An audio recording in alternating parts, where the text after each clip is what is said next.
Hello everyone, welcome to Triple T Thursday. That's tips, tricks, tutorials. Wow, Casey just jumped out of my lap and I was just about to hold her up Lion King style and be like, look at this. But if you guys didn't know, we have a special guest on screen. Hopefully you can see them. If you're out there, say hello everyone. This is Viper. Do you want to introduce yourself? I mean, I've been on your channel. I might be able to do that, but it usually goes a little something like, what's up, people? This your boy Viper, the man about tech. I am crashing the party. I've been allowed. I'm here. I'm live. Let's go. Welcome. So today's topic, we are going to be diving into all things Vid Summit and people of video related. And by the way, we always play an important question at the, we play a game at the start of a stream. Do you know what that question is, Viper? I should, but I forgot. Yeah, I see how it is. The question that we ask everyone is, what's in your cup? Sometimes, right? It's the Hawaiian punch or whatever else it is, the red drink. Today, I will ask you, what's in your cup today? I'm looking very blue today. Maybe it's the background. I don't know what it is exactly. You're very warm on yours, and mine looks very like blue/gray. Man, well, you know, maybe I should look at that. Change it on the fly.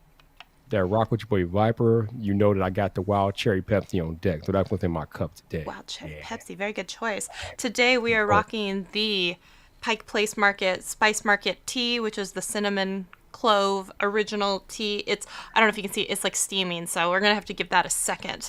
But welcome. I'm so glad that you actually reached out to me and you're like, hey, what you doing? Yeah. I'm very excited. We have a couple of conferences to catch up on because of the fact of traveling and all of that. Then I missed a couple of streams, I think it was. So I'm glad to be back in the saddle again, back doing the stream.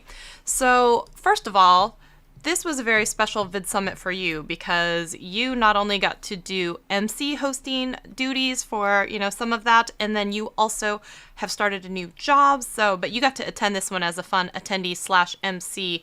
But tell me, how was that experience for Vid Summit for you, and how different was it from being a regular attendee? It was fun. It was a lot of fun. And for those of y'all who are familiar with me, you know that the way I do my content, my delivery is not the norm. So I was kind of curious about how the Vid Summit crowd would receive the way I do introductions, but they were all for it, man. They were into it. They were loud. They were like cheering. It was beautiful. So my experience at Vid Summit was kind of amazing that way because the people were accepting of the way I was doing my intro. Because you know me, I'm over the top with that stuff. So it was good. Yeah, but I think it's one of those where I think so many people were so excited to finally be back together, right? To finally do that it was like, yeah, let's hype it up. Let's be all excited about everything. And one thing that was a little bit different as well, I mean, we were doing some of the social distancing. We had smaller gatherings. We had people wearing masks. Everyone who came to Vid Summit as well was immediately tested on site at the hotel for a COVID test. And, everyone had to have a negative test. I don't know. Some people had talked about, it's not very smart for people to get together. I think that they took as many precautions as they could. They were following a lot of the mandates from the city. People were wearing masks. So I do want to just put that out there. I know it seems maybe a little bit like, whoa, but I think a lot of precautions were taken. And it definitely made me feel more comfortable knowing that everyone that I was standing shoulder to shoulder with had already tested negative in the last 24 hours for a COVID test. So that, at least for me, was a thing. I don't know how for you. Yeah, I mean, obviously, that's the big thing going on right now. We're still in the middle of a global pandemic, and anytime you have a gathering of people, some people are going to be side-eyeing you and have things to say. And I ran into some of it on my Twitter when I was posting tweets and different things like that. But like I said in my Twitter that week, everybody who's at the conference, like you just alluded to, was tested on site, and they had to test negative to even participate in the conference. Positive test, and they're isolating you. So everybody that we were taking pictures with, everybody that was at the conference participating, tested negative on site. So I think that's the most important thing. Yeah, I thought it was really important to make that distinction as well, because there were a few comments that I saw from people, and I was like, okay, I know it may look, not the greatest, but also keep in mind everyone was tested. They were trying everything they could to be safe. In fact, even the hotel had their own mandates, like you can't, eat lunch together inside. It has to be like outside, like we definitely were right? A lot of that stuff that was happening, I think they were trying to be as safe as possible. So tell me a little bit about your duties about being an MC at Vid Summit. I mean, I've seen a little bit with Owen Video do it. I think it's very smart that they had multiple, because of the fact that a lot of the time, if you guys have not been to Vid Summit, they'll have multiple tracks, which means, or not just tracks, but they have multiple rooms and locations where simultaneous talks are happening at the same time. So you can't have one MC trying to run around to all of these rooms introducing people unless they were all staggered at different times, which doesn't work. So a lot of the times they had MCs in different rooms being able to introduce different speakers, which I thought was really, really smart. So you want to talk to us a little bit about that experience? Yeah, so like you said, they're in Vid Summit, and at any given time, there are 4 rooms, 4 discussions happening at any one time. So you really can't have one MC trying to hop between 4 rooms. It was ridiculous. So there are 4 different MCs. Yeah, there were 4 MCs on site at Vid Summit a couple of weeks ago. I was one of the 4. So they assigned me to a room. So I was in one room pretty much all day doing intro for every speaker that came into that particular room. And again, it was cool because as an MC, you're there at Vid Summit, you want to go to the talk too, even if you're an MC, you want to go and get away and get to the talk that you want to attend and different things like that. So what I did was, after I made the introductions of the person that I had for that particular time, if I wanted to go to somebody else's talk, I would just leave the room after I did the intro and go attend the talk that I wanted to attend. So I didn't get a chance to go to too many though, because you have to be back to end the talk. You want to make sure that the speakers don't run over their time because we're on a schedule. So did you also have to be a timekeeper and be like, hey, 5-minute warning, let's go? Not really, because they also in every room, as you know, they have sound engineers, and the sound engineers were kind of keeping the time for the speaker to talk and different things like that. So I didn't really have to do it too much. But when it does come time to wind them down, you gotta let them know, all right, you gotta wind it down. Wind it up. Get it off stage. Bringing out the little hook, right? First of all, I also want to say hello to some of the people that are in chat. We've got some Facebook attendees. We've got some YouTube attendees. We've got Chantel, Mr. Camera Junkie. So excited to finally meet you in person. Sammy Superstar also got to meet you in person. That was fantastic. BYOT from Seattle. I got to see you. I got to see Leah. And if you guys didn't know, Leah Bolden was also featured inside of the YouTube blog for being a female craftsperson and like just being an absolute rock star, using her awesome skills on her channel, C Jane Drill. So that's a great article if you guys haven't seen that one. So great to see some of my Seattle folks out there at Vid Summit. We were showing up strong. I was so excited for that. Oh my gosh. I know this is your live stream. Oh, go ahead. We have a super chat. Do you know what happens when we get a super chat? Oh boy. Okay. We have to dance.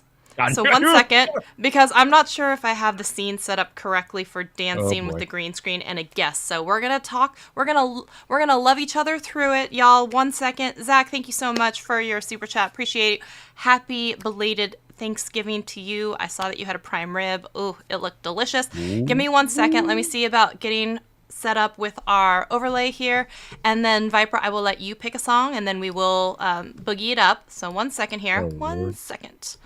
Let me just make sure what we've got. Okay, think about this. Okay, Viper, I'm going to put you on screen while I figure this out. 1 second, you go ahead. Talk about your experience at Vid Summit. I'm still here, though. We're not going to keep doing that. But I'm still here. My experience is good. But if she really thinks she's going to have a whole lot, when we don't talk about the fact that she was an actual speaker at Vid Summit, she got another thing coming. We're not doing that. So she's got to spill the beans at some point. But while she's on screen, I'll keep talking a little bit. But again, if you are... Oh, what do you know? I found the overlay. Oops, can't talk about it anymore. 1 second. Oops, how did that happen? 1 second. Okay, so you get to pick a song. And if you've never been to a live stream before as well, I have got a whole bunch of music from Audio Hero. I dump it into a folder, and then I forget to label them correctly. And so it's just a fun free-for-all each time. So, yeah, should I actually group them and... rate them? Yes. No, I didn't. So you have your choice between Drama King, Swagger Man, or Breaking Out of Here. How about that? You pick one of those 3.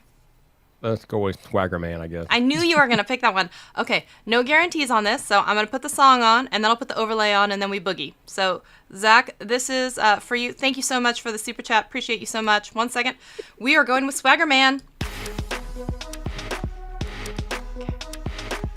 All right, there it is. You got to dance now. Oh boy, that was good. Give the people what they want. Oh, they want you there. They don't want Piper there. Hopefully you guys are hearing that because it's very quiet on my end. Let me see here. Oh, wait. I should turn the music up. Now we're in the concert, y'all.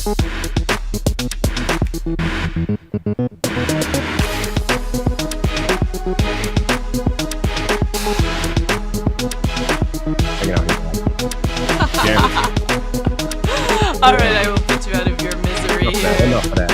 Oh, I think I'm clipping a lot. Let me turn down my mic.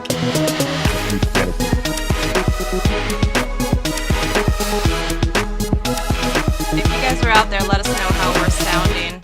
I think Drew. so. I also put on a new mic. I usually use the Shure SM7B, but I'm actually trying the Shure MV7 just out of frame on a boom pole. But I feel like I have noticed that this one is a lot louder, because even with the Shure SM7B with the cloud lifter and going into the Focusrite, it's it's that deep melodic warm tone. Oh shoot, that dance overlay still on. Sorry, my bad. Let me hide that.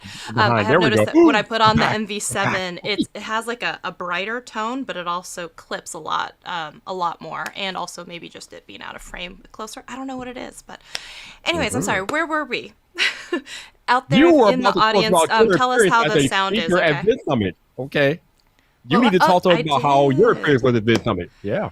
Okay, am I like just gray blue? I don't know what it is. I don't know if like you're fine. Spill the beans, lady. My thing is totally just like getting me today. I'm also, I don't know if I told you, I got a new camera, and I'm trying to dial in the settings on that. So sometimes it's okay, and sometimes it's not okay. Sometimes it's just like, would you like blue and green as all of your colors?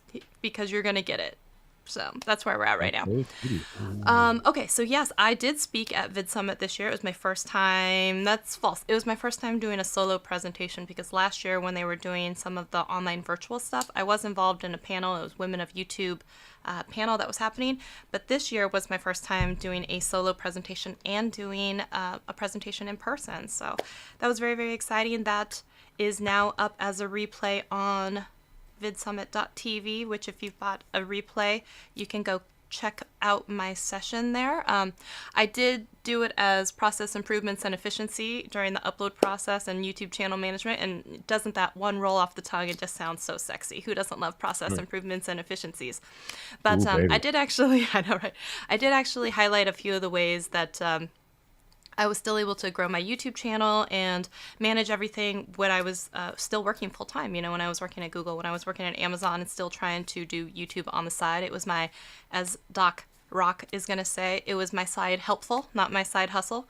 So I was able to show off some of the tools that I used when I did that. So if anyone is interested in that, the replays are up, and my session, I did verify, is up now, available to watch. So there's that. Nice. I'm about to go back and watch that because I didn't make that one.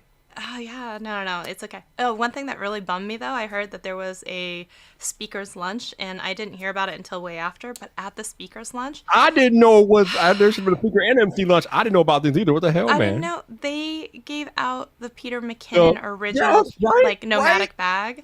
Right. And I just about cried when I found out. I was like, no big deal. Not exactly with a backpack, but damn. I know. I was so excited about it. Because a couple things happened to me. First of all, we're going to talk about People of Video too, but I threw out my back on the way home from People of Video, and I think it was like my camera backpack, and I think it was awkwardly getting it out of the overhead luggage on the plane. So I've been like hobbling around the house at one point, like, it's been very, very bad. And I was like, wow, I'm so old. But I literally threw out my back.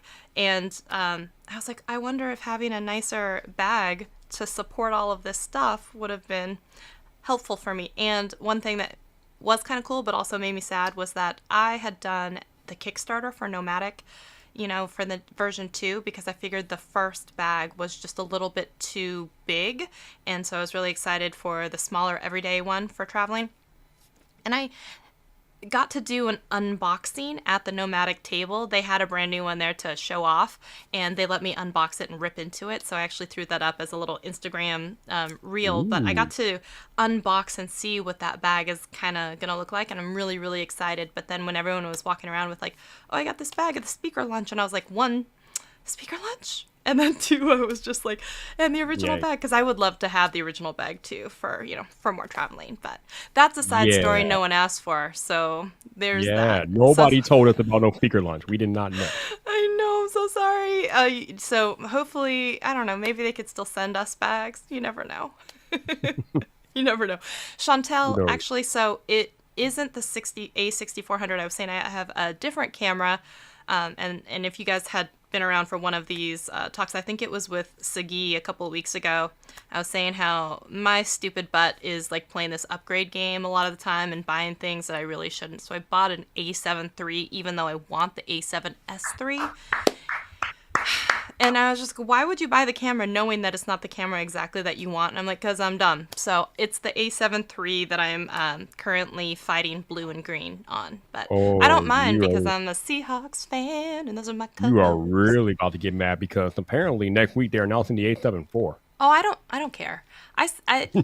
No, it's still overkill. Like the A7S III is actually the camera that I want. It's this with the flip out screen, and that's what I want. I wasn't ready to plunk down the money. So I was like A7 III because I got it on a good deal on Facebook Marketplace, but then I was just like, Oh, it's just still not what you want, man. It's just still not she what you went want. to the Facebook Marketplace. I Nice. did. I've had good luck. I got the Sony.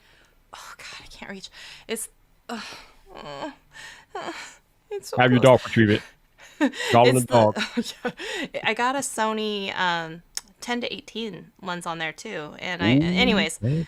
yeah, even though it's not like the full frame one, and you could possibly get the vignetting, but I was just like, And also, can I just say for a second, why are Sony lenses so expensive? Because I want right the 24 to 70. I want the 16 to 35. This again, no one asked for any of this. The G Master Series lenses, and I'm just like, I'm crying. I am crying, looking at these prices, and I'm like, that's absurd. That is absurd. I cannot bring myself. And the fact is that like I hate to be the bearer of bad news, but everything Sony's expensive. Sony does not do cheap it's all at all. expensive, and I was just like, It all is. oh, it hurts Unless you my got it like their heart. entry level cameras like the ZV1 or the ZV E10 or whatever that they released earlier this summer. Those are Oh, cheaper, but no, everything okay. else is like, I don't know what it is, but like I sometimes I have like the worst or whatever you want to say, the best luck with certain things. Just as another side Shelly Squirrel moment. But basically, my work was nice enough to buy me a Sony ZV-1, and then it was like 20 days later they announced the Sony ZV-E10, the ZV ooh. 10, and I was like, any chance we're in the return period and we could just do a little swap, because I have the A6400. We could share batteries, we could share the AC adapter, all this stuff. And it turned out that I couldn't, which is fine because it's still super generous. But like, when you have that moment and you're like, it could have been you. It could have been, it could have Yep, been. yep, yep. I got you. I feel you. I Anyways, feel you. but I digress because, like, honestly, I haven't bought a new camera in like 4 years, so I thought I would just make up for lost time and buy all the cameras now, and then buy a camera and immediately regret it and buy a different camera. Oh, I didn't even tell you that my dumb butt decided to buy an A7 II, being like, let me get into this full frame game because I also bought it on Facebook Marketplace from someone Hmm. leaving, and then I was like, girl, you so dumb. So what did I do? Even though I want the A7S III, I bought the A7 III. I'm like incrementally. Sagi was making fun of me. He's like, you're incrementally increasing so that when you get to the final A7S III, it's There not you so go. bad of a jump, right? anyways, I anyways, feel you. I would love to have an A7S III myself, but like you said, that $3,500 price tag, I don't know about yeah. that. I don't know about that. And then you throw on a lens, it's $1,500 to $1,600, and I'm just like, Whoa, I am whoa! Luckily, offended. I luckily, am. I have a lens already. I just need the body, but the body itself is expensive. Yeah, I'm like, man, Yeah, I am offended. All right, so crazy. let's talk a little bit more about Vid Summit. So I'm assuming that you got to see some of the talks. Did you have any favorite talks that you did get to see? And I'm so excited that I have the replays. I'm going to go back and watch Yep. everybody's. I've heard so Yeah. many good things, but any favorites that I should prioritize? Yes, absolutely. Our girl Emily D. Baker crushed it. She crushed it. Like real, raw, unfiltered Emily on stage in person is something to watch and behold. It was amazing. She did an amazing job for sure. Awesome. I'm absolutely. I'm a big fan of Emily D. Baker. In fact, I got to meet her and just very very excited about that. Okay, so there. I'm just gonna take a quick peek through the chat here. I don't know if you can also see the chat. I I do. think when I you're have the in that. chat to my left. Yep. Oh, you do. Okay, perfect. Because sometimes I forget to tell anyone who's streaming with me that you can see that. So we have Chantel here saying, Drew is saying, I have to go to Vid Summit next year. And it looks like so much fun and also a lot of excellent Yes, you content to do. digest. Yeah, Yes, I you will do. say that Vid Summit is absolutely, hands down, just one of my favorite events of all of them. And then we're going to talk a little bit about People of Video, and that was a great event too. So El Jefe Reviews is saying, what's up?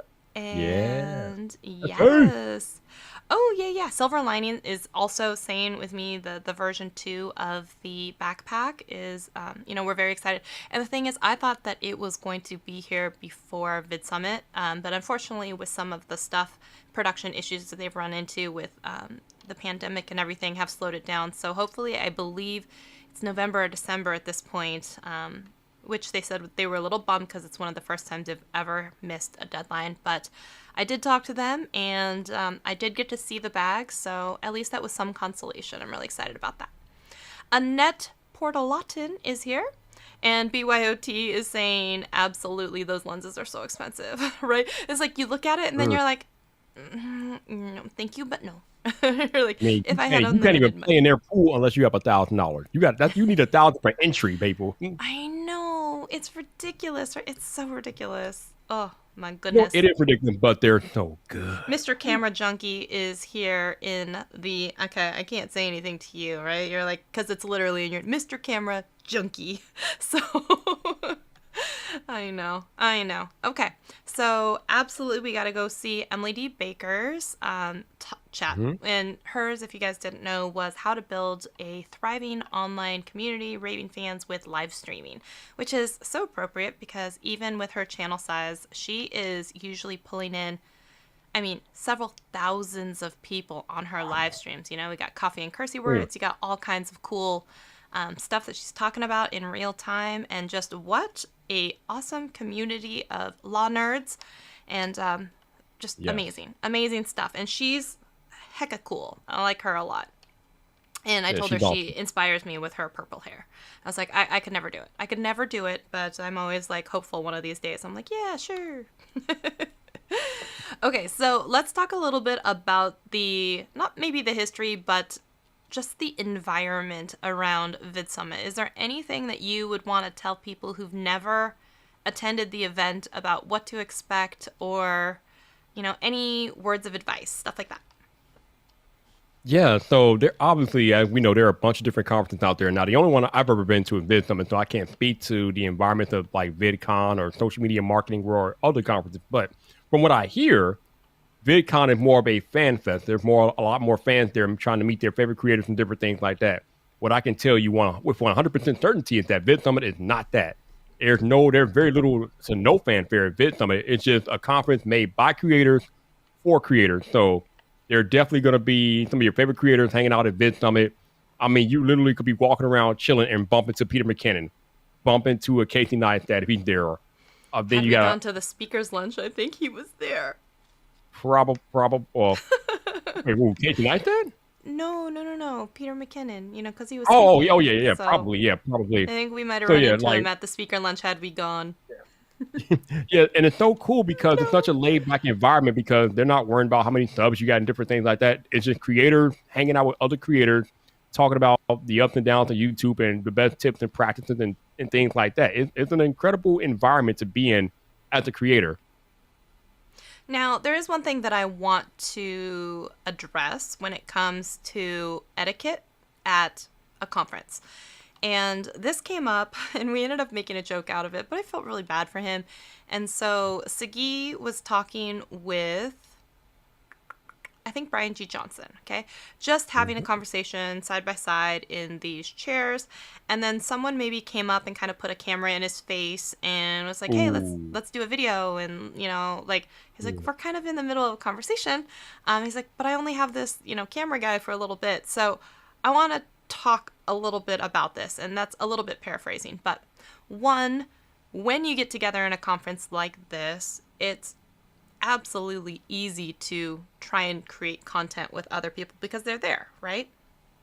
But there's this thing called situational awareness, and maybe understanding that there are etiquette and there's some rules about how you would approach one. And first of all, I think a lot of people are probably going to assume that a lot of cameras are going to be on and they may inadvertently be in the back of someone's, and I don't think most people are going to be jerks about it and be like, make sure I'm not in that video.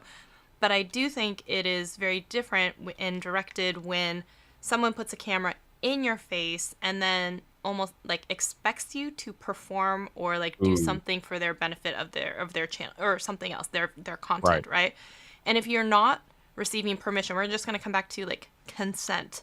Like recording people without consent or getting them on camera and answering questions even after they've kind of not consented, it's not cool to continue on in that course of action. So I don't know if you want to talk about any experiences. I know that the previous time that we were at Vid Summit, you were live streaming, you had the phone out, but you also were asking people, do you want to be in the stream? Do you want to be in the background of the stream? Stuff like that, which is still different than let me interrupt you while you're in the middle of a conversation to try and get something from you, even though I don't really know you, right? So I don't know if you want to talk about that. It's so funny because I talk about this stuff actually just having etiquette as far as approaching creators in general, even online. But especially when you're in person at an event like Vid Summit, you don't want to go and throw a camera in somebody's face. You don't know if they're in a deep conversation or they're just not in the mood or whatever the case may be. You always want to get their permission, get their consent.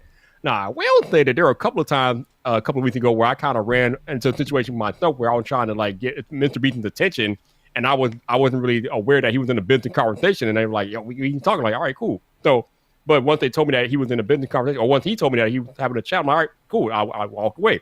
So, if you do find yourself in a situation that you're trying to get somebody's attention and they can't like talk to you or communicate with you at that time, you just have to respect that and walk away. Don't exacerbate the situation. Don't be like, oh my God, but I got this situation. No, it doesn't matter.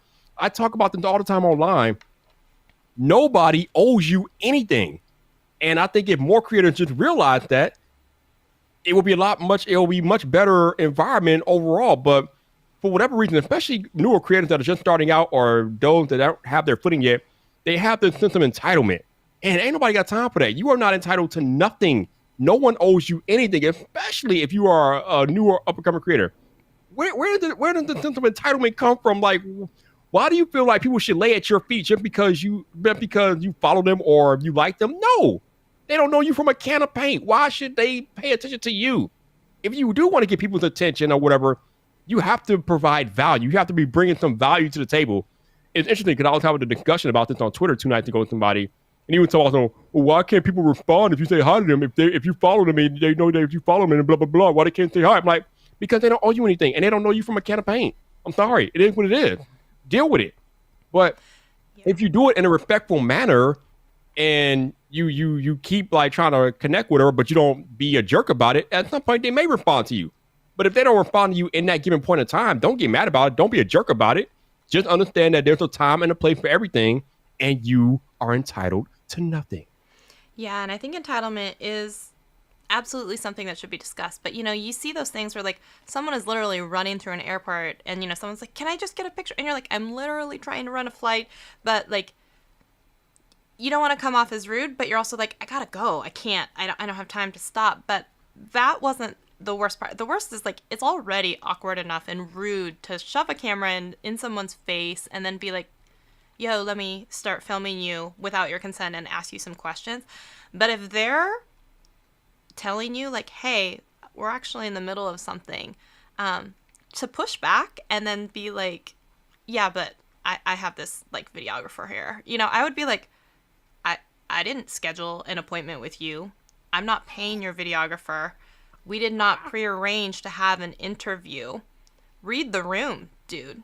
Literally, and like you continuing to push is not okay. And so I would say it was awkward and probably embarrassing, but I would like to think for that gentleman it was like a little bit of a life lesson to be like, just because you grabbed a guy with a camera and then plopped him in front of someone, you don't get to be and dictate the rules of what's happening or consider possibly that person is being rude or brushing you off because they don't owe you anything. Right now, if you came up to, like Viper and I and said something like, hey, Shelly, like, I've been watching you online. I don't mean to interrupt. Do you have a second? That's still different than just like, we need to film a video together right now. And then I'm like, oh, if this isn't a good time, the smart thing would have been, do you think you might have some time before the end of the event? Could I schedule something with you if you really want to push, right? But most people would Right. respect that, this person has already said no. Oh, yeah, totally get it. You guys are in the middle of something. Hey, I appreciate you saying hi. I want to say really, really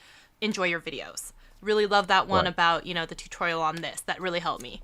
That will still go farther for you in the long run than continuing to push this agenda of something. And I'm like, what kind of interview do you think that that person is going to have with you now? When you have that kind of interaction with them, you think that you're finally going to bully them to be like, okay, yeah, sure, let's have a quick video.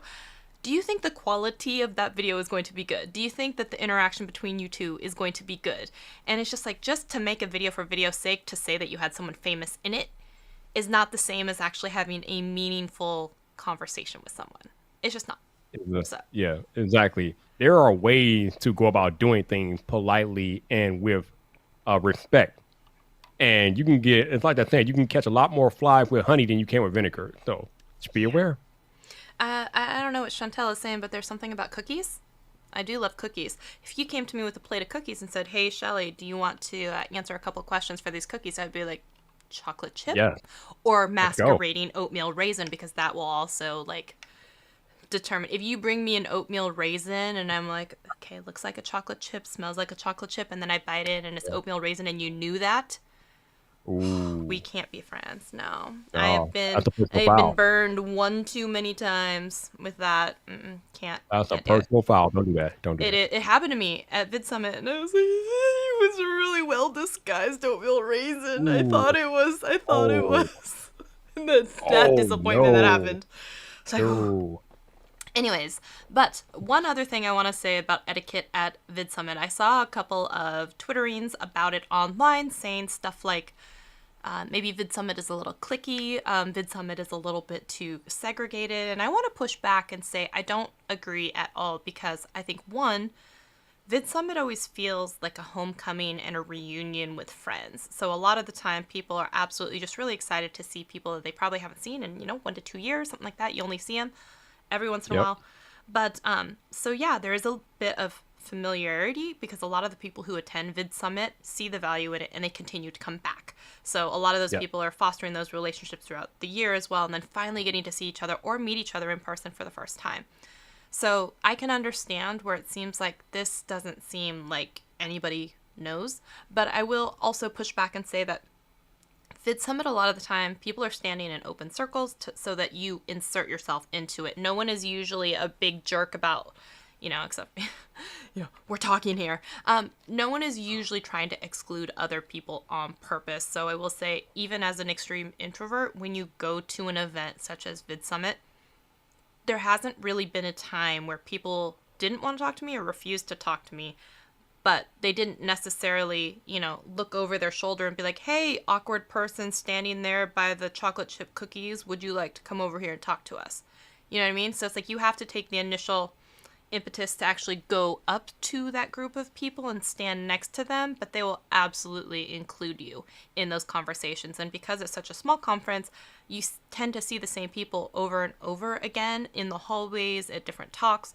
So as long as you do that, initially reach out, say hi, even as awkward as it is for you, I think that everyone is very welcoming. So anyone who kind of says like, hey, it's very clicky and whatnot, it's just like they're just standing around talking and no one is saying you can't come talk to us. I don't know if you want to I touch on that had at all. I had several people come up to me at Vid Summit to introduce themselves. So I mean, I can only speak for myself, but I mean, if you come up and say hi politely, I have no problem saying hello and meeting you. I mean, that's part of the reason why we go to Vid Summit, because obviously, like Shelly said, we go to reconnect with the friends that we haven't seen in a while, but we also go to meet new people. At least I do.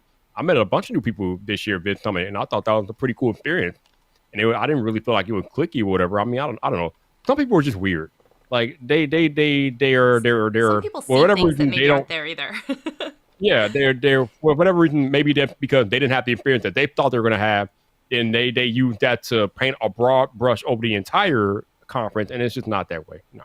Yeah. Scully's House of Thrillers. It's nice to see you in here, man. I haven't seen you in a little bit. It's great to see you. Yeah, what's up, And Luis, man? so I saw that the long drive back. I'm glad to see that that all worked out for you. So, okay.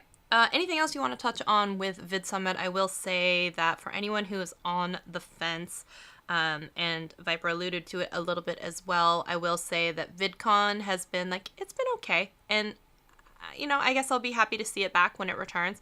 But for me, Vid Summit has always been the quintessential YouTube creator video experience to be at. So I know it's a little bit of a higher price tag. I do believe that the experience also reflects a little bit as well. But I do think that it's just a really, really great conference, and I'm so excited and proud of it being back. I was proud to be part of it, and I would highly encourage anyone to go. And while the replays are fantastic, and I would encourage you to buy those, because there's so much knowledge that's dropped in it, so much of what can't be replaced at Vid Summit in person is that hallway, lobby, restaurant experience where deals are being made and conversations are being had and collaborations, sometimes against people's will, are happening. So that's the experience that you get when you go there and you're talking to people who are obviously taking video creation seriously. Right? It's not just a bunch of fans being like, oh my gosh, Mr. Beast, which is great. He's great. He's there. But that's not the point. The point is like, oh, you've got stuff that you can teach me about Facebook video. Let's chat about that. Or, oh, wow, you're telling me how to monetize on Amazon? What? Let's talk about this. Or, oh, wow, what's going on in the YouTube space? Like, this is people who are really helping you further not only your way of thinking, but hopefully your monetization strategies as well. So I don't know if you want to add anything on that. No, I think you covered it. I think it's pretty incredible, though, because you're like an Iron Woman, because you went from Vid Summit and you went directly to people with video pretty much right behind Vid Summit. Like, damn, that must have been like tiring, right?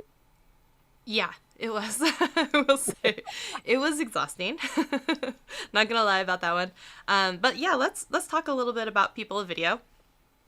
People of Video is put on by Dan Courier, who is Creator Fundamentals, or Average Dan, on YouTube.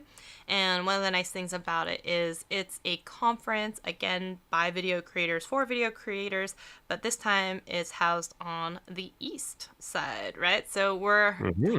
For all the other people on the other side of the country always being like, where's our conference? This is your conference. It was held at this hotel. It was called the Desmond, which is a Crown Plaza hotel. You know when you're in Vegas and you're walking through some of the hotels and you're inside, but it looks like you're outside walking on a street and you see the outsides of like building type? It has that. It has that feeling.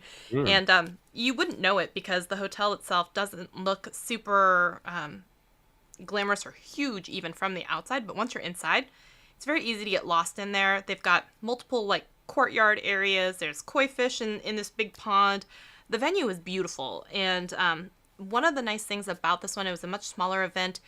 There was only one track, so there was no like, which one do I have to pick? It was like it was nice because we were all together, and it was a really great experience. And the nice thing was like the speakers were just sitting at all of the tables that any of the attendees were. So it was like at any given table, you could be, speaker and attendee just sitting next to each other. And then the speaker would go up and do a presentation.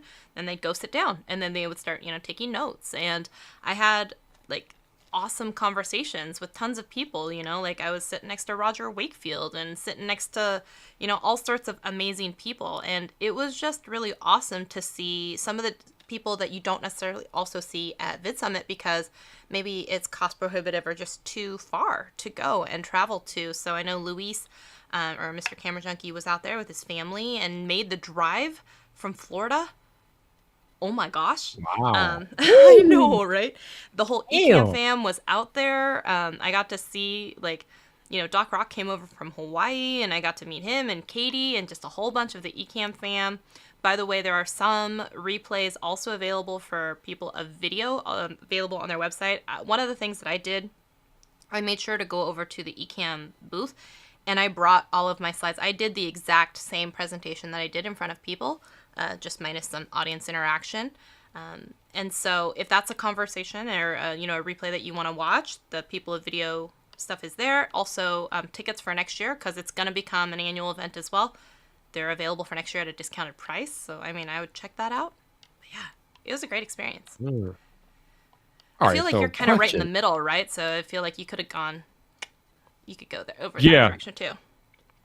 Yeah, I mean, not this year because obviously I already was invested in Vid Summit, but maybe next year possibly. But do we have dates for people video next year yet, or does he know when it's going to be yet? Um, you maybe reach out to him. I think it's gonna be maybe around the same time frame, or maybe a tiny bit later. Oh. So I would think maybe late October, early November ish. Um, yeah. So I would reach So out this to year him. was weird. Yeah, this year is a little weird because obviously with the pandemic, a lot of companies didn't know whether or not they would be able to hold in-person events, so they kind of got all smashed together in October. Yeah. And I really hope that doesn't happen next year because And that's there would have been unfortunate. VidCon Because too, but it got canceled. So right, it was actually going to exactly, be 2 weeks or the 23rd. So that's, when you were right, doing your live stream, I was like, oh, I can't because we're going to the Kraken season home opener. And I didn't think I was going to be able to go to that match because of the fact right. that I was going to have to go out to VidCon. And with my back the way it is, I'm so thankful that I'm not going out to VidCon because I'd be like hobbling. I'd like, let me leave now to be able to be ready by the 23rd. But Yeah, but that's the yeah. weird thing. Like all these conferences were kind of smashed together this year because of the pandemic and the way people had to reschedule everything. So hopefully next year things get back to normal a little bit and we can schedule these things apart like they should be. Because VidCon normally is in July. Although one nice VidSummit is normally thing at about it being like scooted together, there was a guy there, Mike. Oh gosh, ow! Oh, I shouldn't have done that. Ow! Tried to adjust myself in my seat, and I just, ow. There's a guy named Michael there, and he owns, I think it's VidPros, and he's out of Georgia, but like the country Georgia, not the state Georgia. oh, And he was saying, I think for him, it was almost convenient for the fact that I think after this, he might even be going to Texas. A lot of people are going to Video Marketing World, you're right. which is Yeah, happening that's like another right one. now. So the Right, nice thing right. though for him is he's able to hit like 3 or 4 conferences. It probably would have been another one too in a 3 week span as he's out of country. So for him, it was like bing, bang, boom. That was like fantastic. So I could see like getting all your travel done in one fell swoop and then being done. Yes, if So you're coming from like over damn seas, then yes, that would be convenient. But for yeah, people like that are Chantel's coming here, from Australia, right? that's not the most convenient thing in the world when you have like 4 conferences within a month span and you try to get to all of them. It's craziness. So hopefully next year they're more spread out and we can get back to normal around here. Chantel, do you have a new channel talking about live streaming, or are you converting your knitting channel with your live streams into more of live stream? Because it took me Oh, until now o'clock to realize that no. you're not just usually asking ins and outs of live streaming and then your comment. It's actually now part of your channel name. So, yeah, let me. I'm curious about that because I saw that and I was like, Excuse me, what? Excuse me, what?" You got to So be careful about Chantel. It's trouble. right? So I could see like an argument for both. Like it's nice to get them over with and have them be spread out, and then it's also nice to like have a little bit of breathing room in between. But like for me, like I didn't even unpack my one Why bag. I would took you? a lot of Right. the stuff and I put it into the smaller bag and a carry on, and I just So it was kind Kept of nice going. to get it done one after the other. But I can tell you, if I went to Dallas, this weekend, and then also LA again the next, I would be pretty exhausted. I'd be like, I'm only halfway done. Are you kidding me? Okay, I got a question for you. Yeah. Did you know that Video Marketing World is happening this weekend? Like, did you know in advance? Because I just learned about it this week. Well, a lot of people were talking about it at the conference. It's not something that I've ever attended before, so I've never kept tabs on when it is, but a lot of speakers were also talking about how they were also going to be speaking there as well. I think like Roger Wakefield. So Roger, I think, spoke not only at Vid Summit, he spoke at People of Video, but he's also speaking at Video Marketing World. So that's a lot of that's a lot Woo. of speaking for him. And his talk was phenomenal, by the way. I don't know. Roger is awesome. I But it's loved weird because, him. yeah, He's he's so awesome. great. But it's weird because I did not know that Video Marketing World is happening this weekend. And I'm just thinking about, so either I'm just out of the loop or they didn't do a good job promoting because I figured like that was something that I would know about. I knew when VidSummit was happening. I knew when VidCon was supposed to happen, but I heard nothing about Video Marketing World. I'm like, what is happening here? Yeah, and again, it's just never been on my radar because I've never been before. So I don't know. Yeah, I've never been I on knew the when People lookout for Video it. was happening. Yeah, I don't know. Yeah, yeah, and I know People of Yeah. Video, it got delayed, or it was in person last year, and this year was actually the first one in person, and Right. I'm excited. I think it's gonna be like a conference to keep your eye on. I think the speakers that they chose were really good. I felt like I have an entire iPad notability thing about notes from every session. Diana Gladney was there. She's fantastic.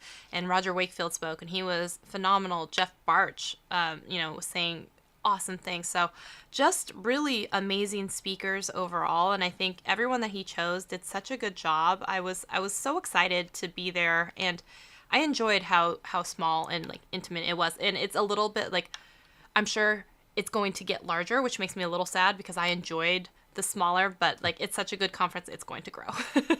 So. Oh, absolutely.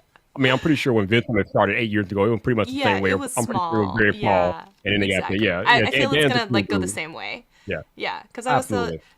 the conference was really good. So when I think it's that good and people are going to be talking about it, I think that it's only going to get exponentially bigger. And I think it's going to be a really good one. People should keep their eye on that one. And I think right now, like I said, they have discounted tickets for next year. And so if you're thinking of going or you're on the East Coast, then I would, get your discounted ticket soon, because you never know.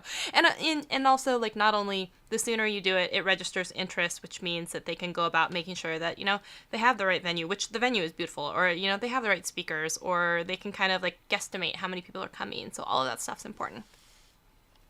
Indeed. Any other conferences Now, you're heading to this year? not this year, no. I again, the only other conference I'll go to will probably be for work. So right now, that's probably VidSummit and VidCon until I know more. Those are the only two that I know I'm going to for sure, probably. But other than that, I don't know. Now, People Video, it does. I know this year you were speaking there, so I'm guessing you didn't go there for work. But is that something that you'll go to for work in the future? You think? I think so.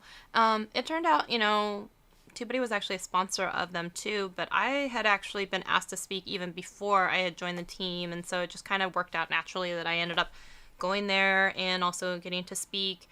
Yeah. Cool. So Okay. yeah, all the above. All right. Scully's House There of you go. Thrillers says, can't wait to meet y'all. And then Angelique is asking, what am I using for green screen? Okay, so that's a two-parter question. Number one, I'm using this pull up from the floor green screen because I used to have one before that was like a Fancy. collapsible, but I could never collapse it. So I just awkwardly had it. And I've got like these shelves behind me and like baskets I need to reach into. So that just wasn't working for me. Also, because my lens is a little bit wider screen, unless like you're very, very close and the thing is like right behind you, you would catch those edges that were missing. So I ended up having to get a pull-up green screen that was wider as well, so I could cover more area. So I can link it. I think it's in my Amazon store. I think it's from Futasy. It's like a 76-inch like pull-up one from the floor, and it's really easy because then I can collapse it and then still get into the cabinets behind me. The second part is if you're asking about the graphic animation, I did something where I went into Restream, which has this animated graphic one. I did a screen recording of it without me on screen so I could have it, and then I put that as a background overlay in Ecamm. And the reason I had done that, though, is because in Restream, when I bring up the chat on the side, it does this, but it doesn't. Anyway, it's a long story. Sorry, you didn't ask about the rest of the story. It's the background, an animated background from Restream that I brought into Ecamm, and there's the answer there. And a Futasy pull up from the floor green screen. We can chat more if you have questions. It's not OBS. I'm using Ecamm in conjunction with Restream. So one thing about Restream, it does not offer support is native green screen. But I can pull in my Ecamm virtual camera, so a lot of the time I will do that. So yeah, so that's how I work that. She's fancy, y'all. She's very fancy. I'm not fancy. I'm not fancy. Oh, she's very fancy. But I wanted to make sure I answered that question. So yeah, Restream and Ecamm together. Yeah, those are my jam. And because right now Ecamm doesn't support native multi-streaming, so I pushed to Restream to do that. Very rarely do I go actually live from Restream, except for sometimes on Sundays when I do Sad Song Sundays on Twitch. There's that. Yeah, you knew that, right? Though I do Sad Song Sundays on Twitch on Sundays. I knew that you were into music. I didn't know until one day you sent me that guitar interlude that you did for Taylor Swift, which was pretty damn good. Yeah. Oh, thanks. think no. I take songs like that would normally probably be happy or peppy, and I just depressify them, and I sing them sadly on. I do usually a TikTok Oh and my god. restream so that I have a competition, like name that song or whatever. And usually, well, I'm gonna say almost 100% of the time, Twitch totally beats TikTok. So there's that. Speaking of TikTok, you've been all over my damn TikTok. You have been all over Have my I? TikTok every day. Yes, you have. Yeah. That's rare because I actually don't post on TikTok that often. Are you in the tab for following or are you in the tab for you? Well, and the For You, man, you were in my For You, like, bam, in my face, like, bam. Like, Jesus. What can I say except you're welcome? Up to putting in that work. Putting in that work. That's what's up. I respect that. I respect that. Also, I don't know if you have seen this. Okay, two things. One, a lot of people, tell me if this is y'all out there too, anyone. A lot of people today got notifications in their YouTube studio saying, hey, Oh, you boy. have a shorts payout. And then you would click on it, and then they would be like, actually, you don't. So I totally got hit with that. And then the second part is I think along with many other people received an email that was like, would you like to be part of the shorts creator community? You can let me know if you received this email as well. And it says something like, you can join this community, you can be introduced to some other people, you'll have like a dedicated channel partner manager, all this stuff, which it sounds really good, right? So I got this email and then they said, hey, we're doing a conference call. And it was yesterday during my lunch hour. So I ended up getting on this. Have you heard of this at all? No. No. And I'd never heard of it before. And so while I was on the call, I got to talk, I guess, but it was like a Zoom call with 150 people on it. So, Oh, Lord.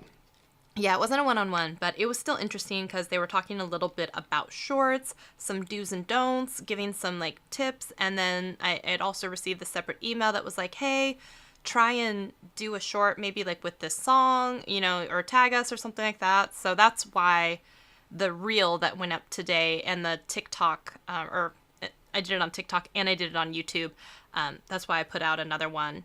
And so if you look on the YouTube channel, it says like YouTube pick this one. And then, so I did two versions of it. One like with a different song, both of which got copyright claims. Thanks.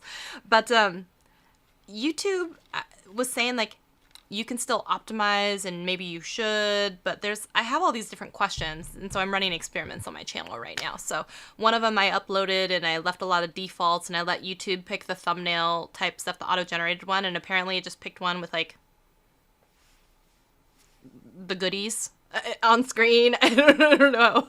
And then I chose a different one where it didn't have as many goodies on screen.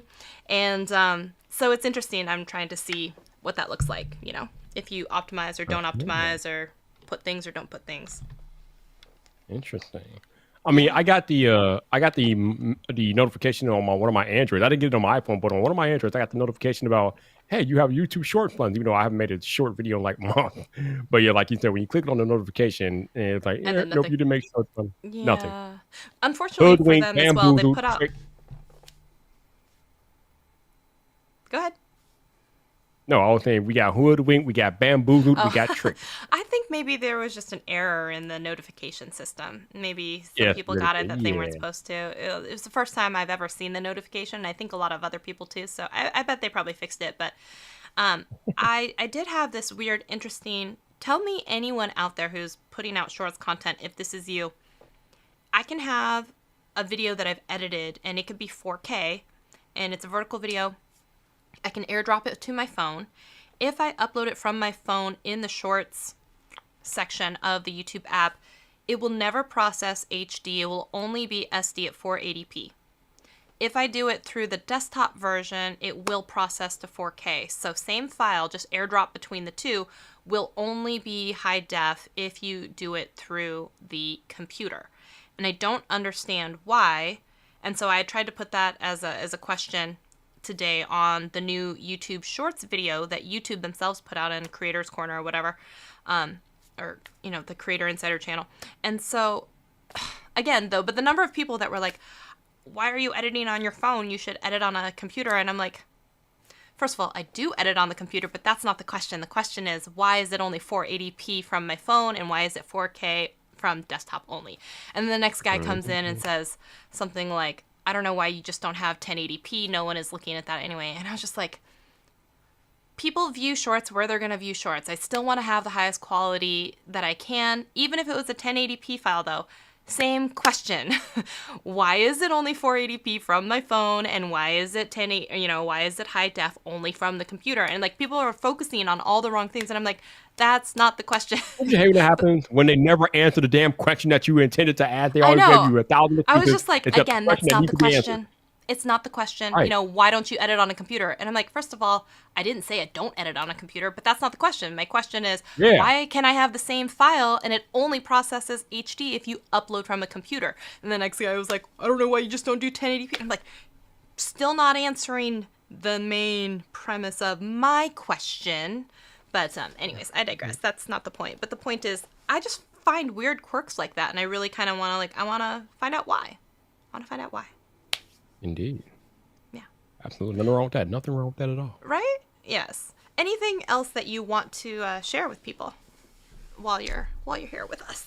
Ooh, anything else I want to share with people? Well, our good friend and my awesome friend here, Shelly, is going to join me next Friday night for Ladies Night on Vipe Live. Yeah. So that would be fun. Yes, I am. Yeah. It's been eight. I look back, and it's been 8 months since I had to laugh. I'm like, oh my god, I am way overdue. So yeah, we're doing Ladies Night next week on the channel. It's been 8 months. Yep, since January. Really? That's longer than 8 months. Yeah. Wow. I had no idea. Yeah. I feel like it would have been sooner than that. It should have been, but apparently Viper's been busy. I guess I don't know. Yeah, I guess so. Man, I guess so. Time flies. How's everything going with the new job? Like, what are you working on these days? What do they got you on? I'm on the marketing team, so I've been on the live streams, and I'm part of the podcast now. So I've been doing different things like that. So yeah, tomorrow we are talking to Roberto Blake, so that should be pretty cool. Nice. And yeah, just been doing that stuff. Roberto was actually a speaker at People of Video. He also was a speaker at Vid Summit. Yeah. Well, yeah. Yeah, he So actually got Roberto, to he's kick good off the people. whole session talking about, the creator economy and, all of the good Oh, things. yeah. So, yeah, it was great to have him there and see. I don't know, he just bought himself a house. So He did, congratulations yeah, to you, new homeowner. Roberto. Yeah, it's fantastic. So Pixelpia, you said, did you say that uploading from phone only got SD quality? And I'm saying, yes, that is correct. Every time I've uploaded an HD, 1080p, or 4K file from my phone through the Shorts part of the YouTube app, I've only ever seen it process at 480p. Only if I upload through the computer does it get to 1080p or 4K. So take that for what you will. I've tried it on multiple devices, and I didn't know if it was something specific.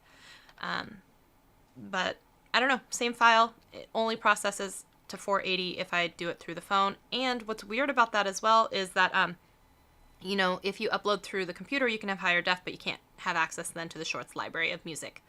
So it's this whole internal, but like, you shouldn't have to choose, right? You should be able to do it from your phone and have access to the music, or from your computer, even if you don't have access to the music. So there's that. Hey, you know what? Yeah. So, I think we need to expound on the conversation that me and you had. I think maybe we were back at Vid Summit or something. I know we had a conversation recently, but about how me and you both, before we started our creative journey, we were working in corporate America, more or less. And through our creative journeys and being on YouTube and different things like that, we both were able to parlay our career from corporate America into the creator space. And I just think that's a fascinating, turn of events for both of us. So we should talk about that process, because I think that's pretty cool. Yeah, and in fact, I also am going to have a guest. I don't know if it's next week or the week after that, but as Chantel actually said earlier, I had made a tweet earlier this week that when I was doing my speech at People of Video, I actually told an audience member, I said, shut your lips and learn, while I was doing a question answer period. And I was reading it back. It's it sounds shockingly offensive, but it was all in good fun. And it was it was just, it's a fun thing. In fact, it's going to be that person that I told to shut your lips and learn. He was a great sport about it. We were joking about it. In fact, people have now said that I need to make merch that is shut your lips and learn, and also shut your lips and listen. So I was like, we'll call that a merch variation. And so, yeah, that was the makings of maybe my new merch line is shut your lips and learn. But the gentleman that I was talking to, his name is Alex Lyons, and it's communication coach Alex Lyons, which is funny because it's a communication coach, and I told him to shut up, essentially, but not shut up. But he and I were talking about jamming out with some ideas on what we might potentially talk about on a live stream, and one of them was, hey, you're maybe a video content creator and you're in this corporate world. How do these skills kind of merge and mesh together, right? Like, or how do you sometimes realize when you're in this world, all of these different ways that you may need to communicate with an audience, and like what lessons do you pull in and learn from being a YouTube content creator? And I was like, I think that's such a good, like, topic, because, and I think so that's for his channel, and for him to be on this channel, I was saying that I would love to have a conversation about how introverts can still excel on YouTube, and it's not just an extrovert game, and why so many people actually who are introverts tend to do well on YouTube, because you're literally by yourself, you know, imagining that conversation. So, but yes, to your point, I think that even while I was in the midst of working full-time at corporate and using and applying these skills that I've come to grow and curate over however many years I've been a YouTube or content creator, it's so interesting how you can marry these two things together, right? I mean, we're talking about time management skills, we're talking about presentation skills, we're talking about being able to command presence in any kind of meeting type of thing, or how to effectively organize your thoughts and have an outline. I don't know. Tell me a little bit about. Oh no, he's here in the comments. He appeared. That's funny. You talk about the man and the man shows up. That's some reunion type stuff right there. That is gangster, sir. I appreciate that. Hey, Alex. That's funny. See, no. I don't know. And if anyone out there is like, oh my gosh, you're so rude. How could you tell that to someone? First of all, he's fine. He's fine. He survived. Alex, he'll be all right. You can open up your lips now or your fingers and let them know you're fine. You're not offended by it. And I was like, I knew he could handle it. He was like, you know, anyways. Yes, no one gets your, like, feelings all twisted up about it. It was a good laugh, had by all. It was said in fun, joking jest, and we're getting a collab out of it. So actually, it's not so, like, oh my gosh, I was so embarrassed. You know what I mean? It's not like that. Sounds like it worked out pretty fine to me. No, it's not. But like to that. answer your question, though, me and you had two different corporate experiences, because nothing I did in corporate, well, I shouldn't say nothing, but damn near nothing I did in my corporate job related to the creative space or vice versa. The only thing that I can say actually meshed was how you talk to people, because obviously when you have a corporate job, me, I had a customer-facing job because I was an IT person. I was troubleshooting laptop, desktop, mobile devices, different things like that. So you have to know how to talk to people, especially when they are not in their best moment, because, you know, if their technology not working, y'all know how it is. When your technology not working, you get pissed off. And if somebody's in your face trying to help you and you're not getting the results that you should be getting, sometimes you want to pop off at them. So you have to learn how to deal with that in corporate America. So it's sort of similar in the creator space, because a lot of times you get trolls and negativity coming your way. Right. You get a lot of practice. You're right. You still have to handle that in a certain way, especially if you're trying to build your personal brand. You can't just pop off at people online because it looks bad on you. And then some people might shy away from you because you're not being very nice. Like we just had the conversation about Shelly telling the guy to shut up, even though it wasn't good fun. But people look at that negatively. So you just have to be careful about how you communicate with people online and how you talk to people. And that's like the only thing from my corporate life that kind of meshed over with the creative space, because otherwise they were two completely separate worlds. I don't think it's as true as you think it is, though, if you actually kind of get down into the crux of what you do and what we do online. It's communication, right? So being able to clearly communicate something between viewer and content creator, sometimes very similar to being able to communicate something between a very pissed off person with IT problem and yourself.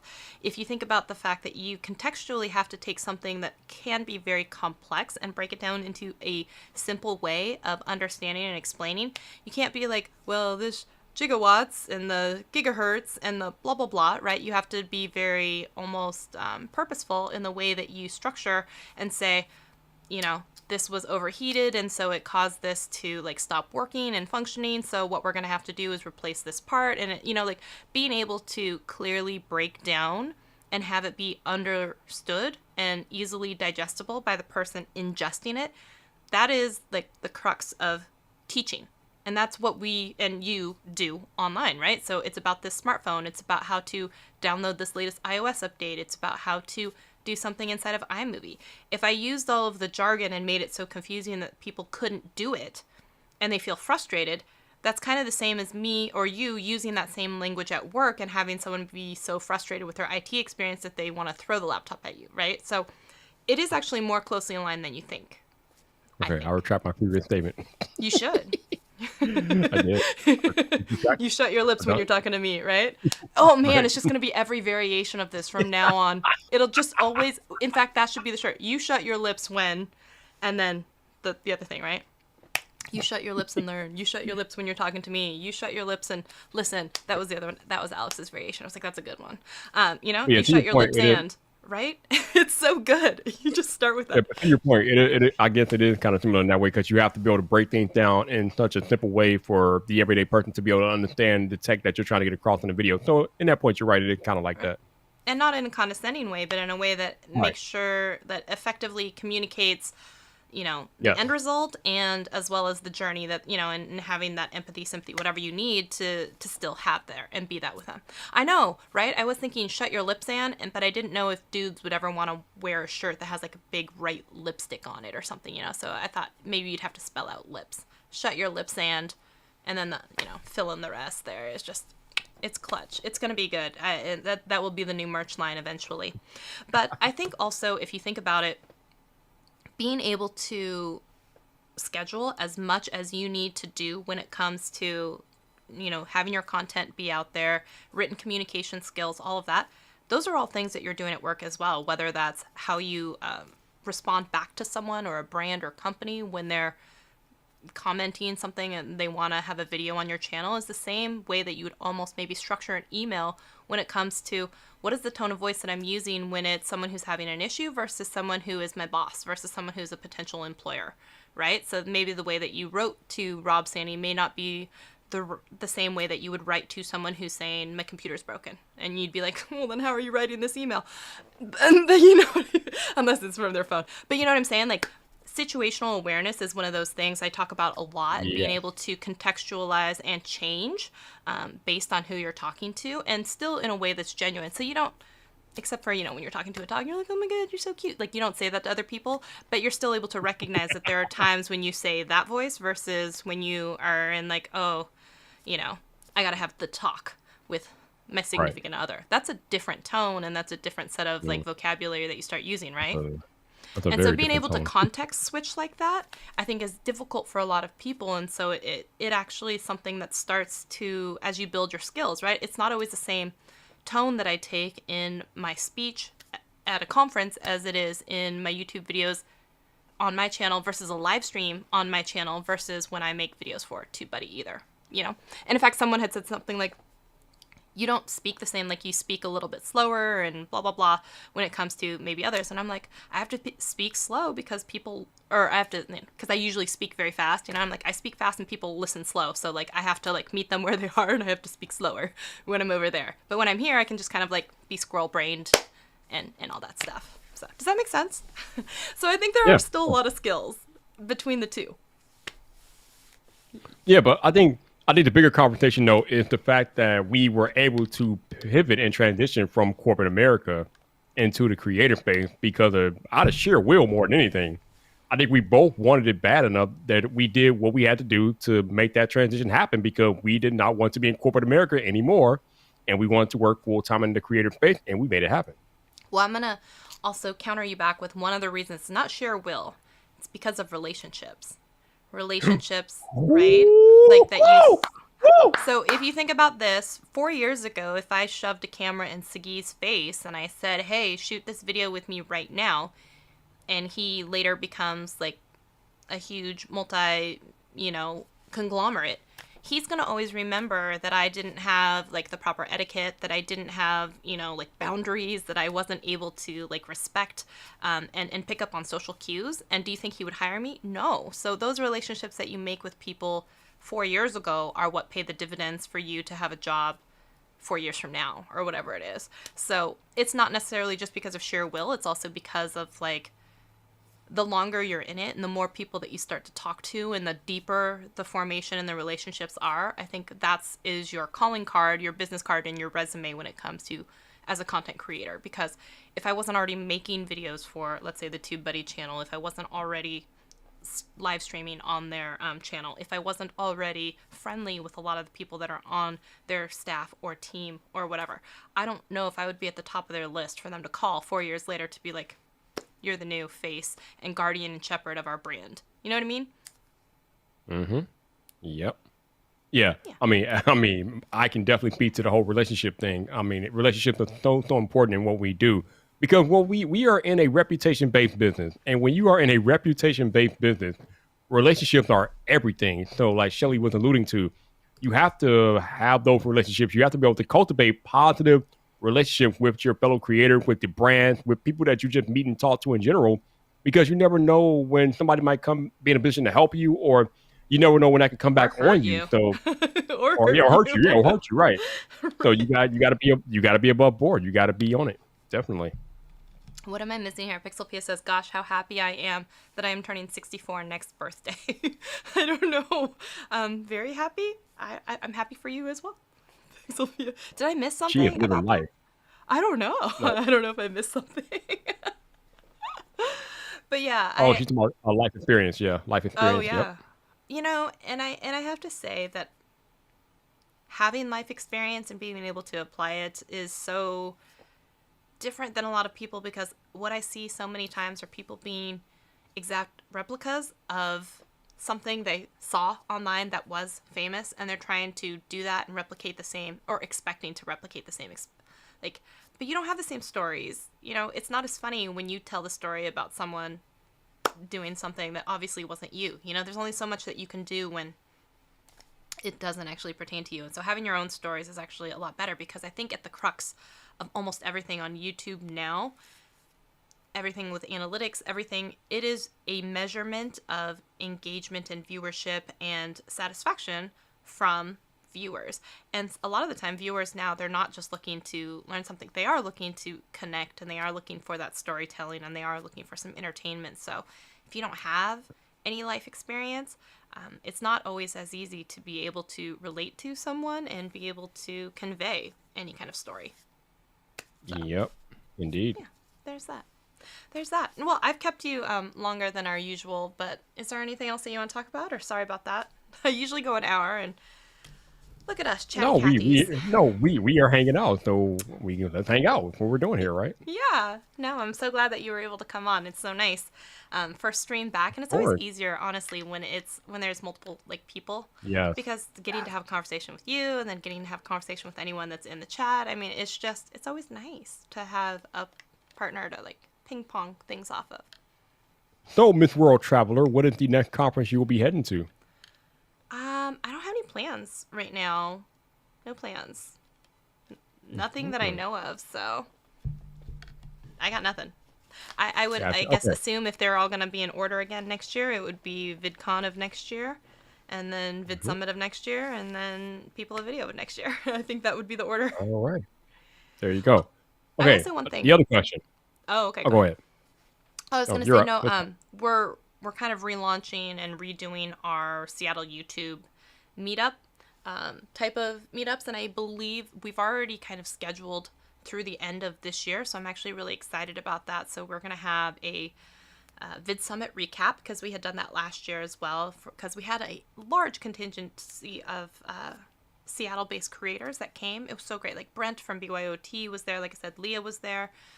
We had Amara in Seattle, or Amara not in Seattle, and Travis Uh-huh. McPee was there, and Metal for Breakfast. So I mean, it's been amazing looking back at when we started, or when I started attending Seattle YouTube meetup group, and like seeing like, I remember, you know, Travis just hitting 3,000 or something like that, or you know, like, and now he's where he's at and working where he's at. And it's been amazing to see her. Like, I remember when, it's just been insane to see people growing and doing things, and I was someone who was just attending, and now I just spoke at Vid Summit, or I spoke at People of Video, and it's crazy to see, like, what happens when you have these relationships. Again, it always comes back to relationships, but we're going to be talking about Vidsummit Takeaways, and then next month we're going to be talking about some of the legalese with one of our creators. It's a Seattle-based lawyer, and then I think we're going to try and do our very first, like, in-person, maybe outside cocktail party, hot chocolate party or something for December. So I'm really looking forward to kind of doing some of these things again. Ooh, nice. So, second question. Yeah. Did you get a new iPhone this year? Did you get a new one? Oh, I did. Yeah. It is the iPhone 13 Pro. You Hey, missed we're the phone stream then twins. with Siggy and I on it, because we did a stream like, is it worth upgrading or which phone and stuff like that. And we totally, yes, I got the 13 Pro in Sierra Blue. Oh, we got the same phone. We literally have the same phone. That's pretty cool. How do you like it? Yeah. Oh, I love it because, last year I had gotten the 12 Pro Max in the Pacific Blue. It was beautiful. But I was mad because I had to get that one because it was the only one with the sensor shift technology, on the sensor tilt on the large cameras. And so I was like, if you're in the Pro series, you should just have it, and the only variation should be size, right? But I got it, and with the squared off edges, it just felt so huge and heavy that I was just like, no. So I ended up returning that phone, and I rocked the 11 Pro Max for another year. This year when it came out, and they had all of those different options in the Pro series and some behind as well. I was just like, oh, no brainer. I was already thinking going smaller anyway, so I'm so excited that, so I got the 13 Pro, and I have no regrets. No regrets at all. No regrets. And I will say, one thing, I usually have the over-ear Shure headphones. I think the 215s, but they're still in my bag because I haven't unpacked because I'm a bad person, apparently. And these headphones... they're driving me nuts, and now I can just say, again, for anyone out there, in-ear monitors, are underrated, because my goodness, the amount of times that I've had to fiddle with these because my ears are apparently misshapen and they don't hold on to things. The Shure 215s, excellent in-ear monitors. They don't break the bank either. So, anyways, continue. Go ahead. Oh, no. I was just going to say, yeah, pretty cool. We have the same phone. Seems like you're liking it now. You know that there's an Apple event happening next Monday afternoon. Monday. That's It right. is. Are you in the market for any new Apple laptops, or are you good with what you have at the moment? Well, I had considered getting a new MacBook Pro. Like before, I was thinking, oh, they're probably going to have like an M1 16-inch MacBook Pro type thing, and I've been waiting, and they haven't. But then, because I had gotten a new job, they actually sent me a laptop, which was great, awesome. So I was like, I don't need to have another laptop on top of my other laptop. So if anything that I am going to get, I would upgrade. I've been rocking the 27-inch, like the iMac. So I waited. They had the new M1 iMacs with the 24s, but they're not like not the iMac Pro looking like the cheese grater ones, but the iMac Pro that, the 5K. Right. 27-inch. I'm hoping that they have a newer version of the 27-inch iMac that I would be in the market for, and my husband has promised to help fund that one because we made a deal back in the day. So I don't know if you remember, but I retired from corporate life and I was going to go off and do my own thing. And then we decided to do a home remodel, which turned out to be very expensive. It's now going on almost 3 years that this thing has been going on. And so it was like, hey, yeah, you're not going to be retired. So I think it was not very long after I retired, like maybe 4 weeks after I retired. It's like, maybe let's think about going back to work with a with a real job, with a real paycheck. And so I ended up going back to work. I didn't really talk about that a lot on my channel just because I felt kind of like a failure, being like, I said I was retiring, I was going to go off and break off and do my own thing. And then it was like 4 or 5 weeks later that I went off and I went back to the corporate life, and I was just like, I don't want to talk about it. I mean, thank goodness, and I'm very like blessed to be able to get a job again very quickly, and a very high paying job during everything that's going on with the world. So I don't want to like play my tiny little violin, but I will say like a little part of me died inside because I had made this big deal about retiring and going off and doing my own thing, and that did not work out for me. So yeah, I went back to work after that. And so one of the things, I wasn't too happy about going back to work, but my husband and I had struck up this deal. It's like, hey, do this for a year or something like that. Like, we'll do a combined Christmas / birthday / like, yay, sorry you had to unretire, like, present, and we'll get you a new computer. So it was gonna be spent on the laptop, but we've been saving our money because of everything with the remodel. But since we're almost to the end of it, I'm like, oh, I'm collecting this year. Like, there was an IOU, like, on the refrigerator for, like, a year and a half. And I'm like, I stuck out that job for, a year and a half. So, like, you're buying me a new iMac. So if there is a good looking iMac, a 27-inch, I will be ordering it. It just may not be right away because of, we're still paying for the remodel, but it's in the works. It's in the works. Nice. It's a long story you didn't ask for. You are cashing. I am cashing in. Give it I'm to cashing me. in the IOU. Yeah, I was like, oh, it's gonna have everything. I mean, not crazy, but I'm like, I'm gonna upgrade the RAM, and I'm gonna upgrade the hard drive. He's like, don't go crazy, and I'm like, I know, but like, So, Pixel wants to know if you're singing on Sunday. Yes, Sunday we will be back with Sad Song Sunday. If you want to follow along, usually I do that on Twitch. Sometimes I will also multi-stream it on Facebook. Not always, but yeah, at least on Twitch every Sunday, Sad Song Sunday. It's usually, I think it's 8:30. It's like 7:30 or 8:30. I have to go back and look at the schedule, but usually every Sunday I do that. So yeah, if you want to sad songs, if you want to. I hear a lot of like, oh wow, I could just listen to this and fall asleep. I get that a lot. I get a lot of like, oh, I really needed a good cry. I get that a lot. And Pixel P is usually like, oh, I just needed something in the background while I do my work and I'm productive. And I'm like, I get that a lot too. So if you want to come hang out and do any one of those things, cry while working, while whatever, Sunday night on Twitch. Gotcha. Okay. Interesting. Very interesting. Yeah. Chantel, what are you using for your in-ear monitors? You said, I love good in-ear monitors. I will say my favorites are still the Shure, the 215s or 213s, whatever they are, because they not only do they wrap around, but they have that like thing where they fit in and nothing like sticks out. It's like flat. You know what I mean? Right. So, yep. And it's really easy to like have those in and like wrap it around the back of my head and not have like wires and stuff. So those are still my favorites. I think you can get them a lot of the time on sale for about maybe $99. And then I also have an extra long extension for the 3.5mm thing to plug into my Scarlett. So. Yeah, me and earbuds don't get along too often. There's only very few earbuds that actually I can wear on a consistent basis.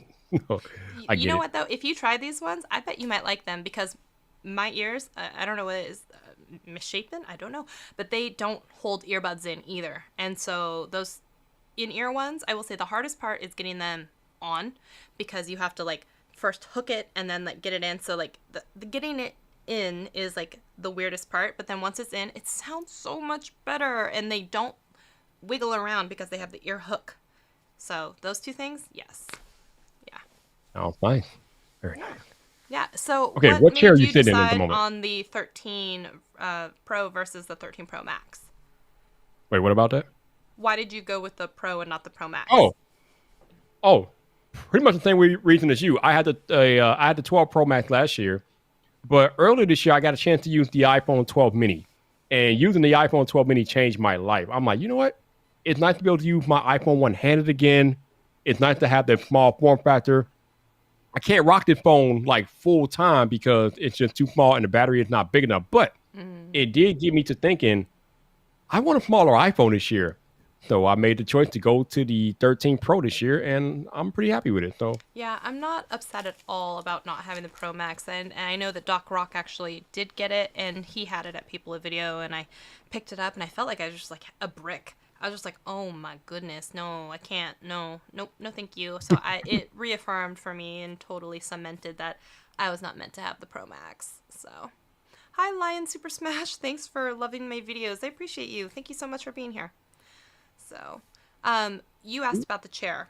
So yes, this is deceiving because right now this is a little like massager thing. Oh. This, yeah. So it's like strapped to the back of my chair.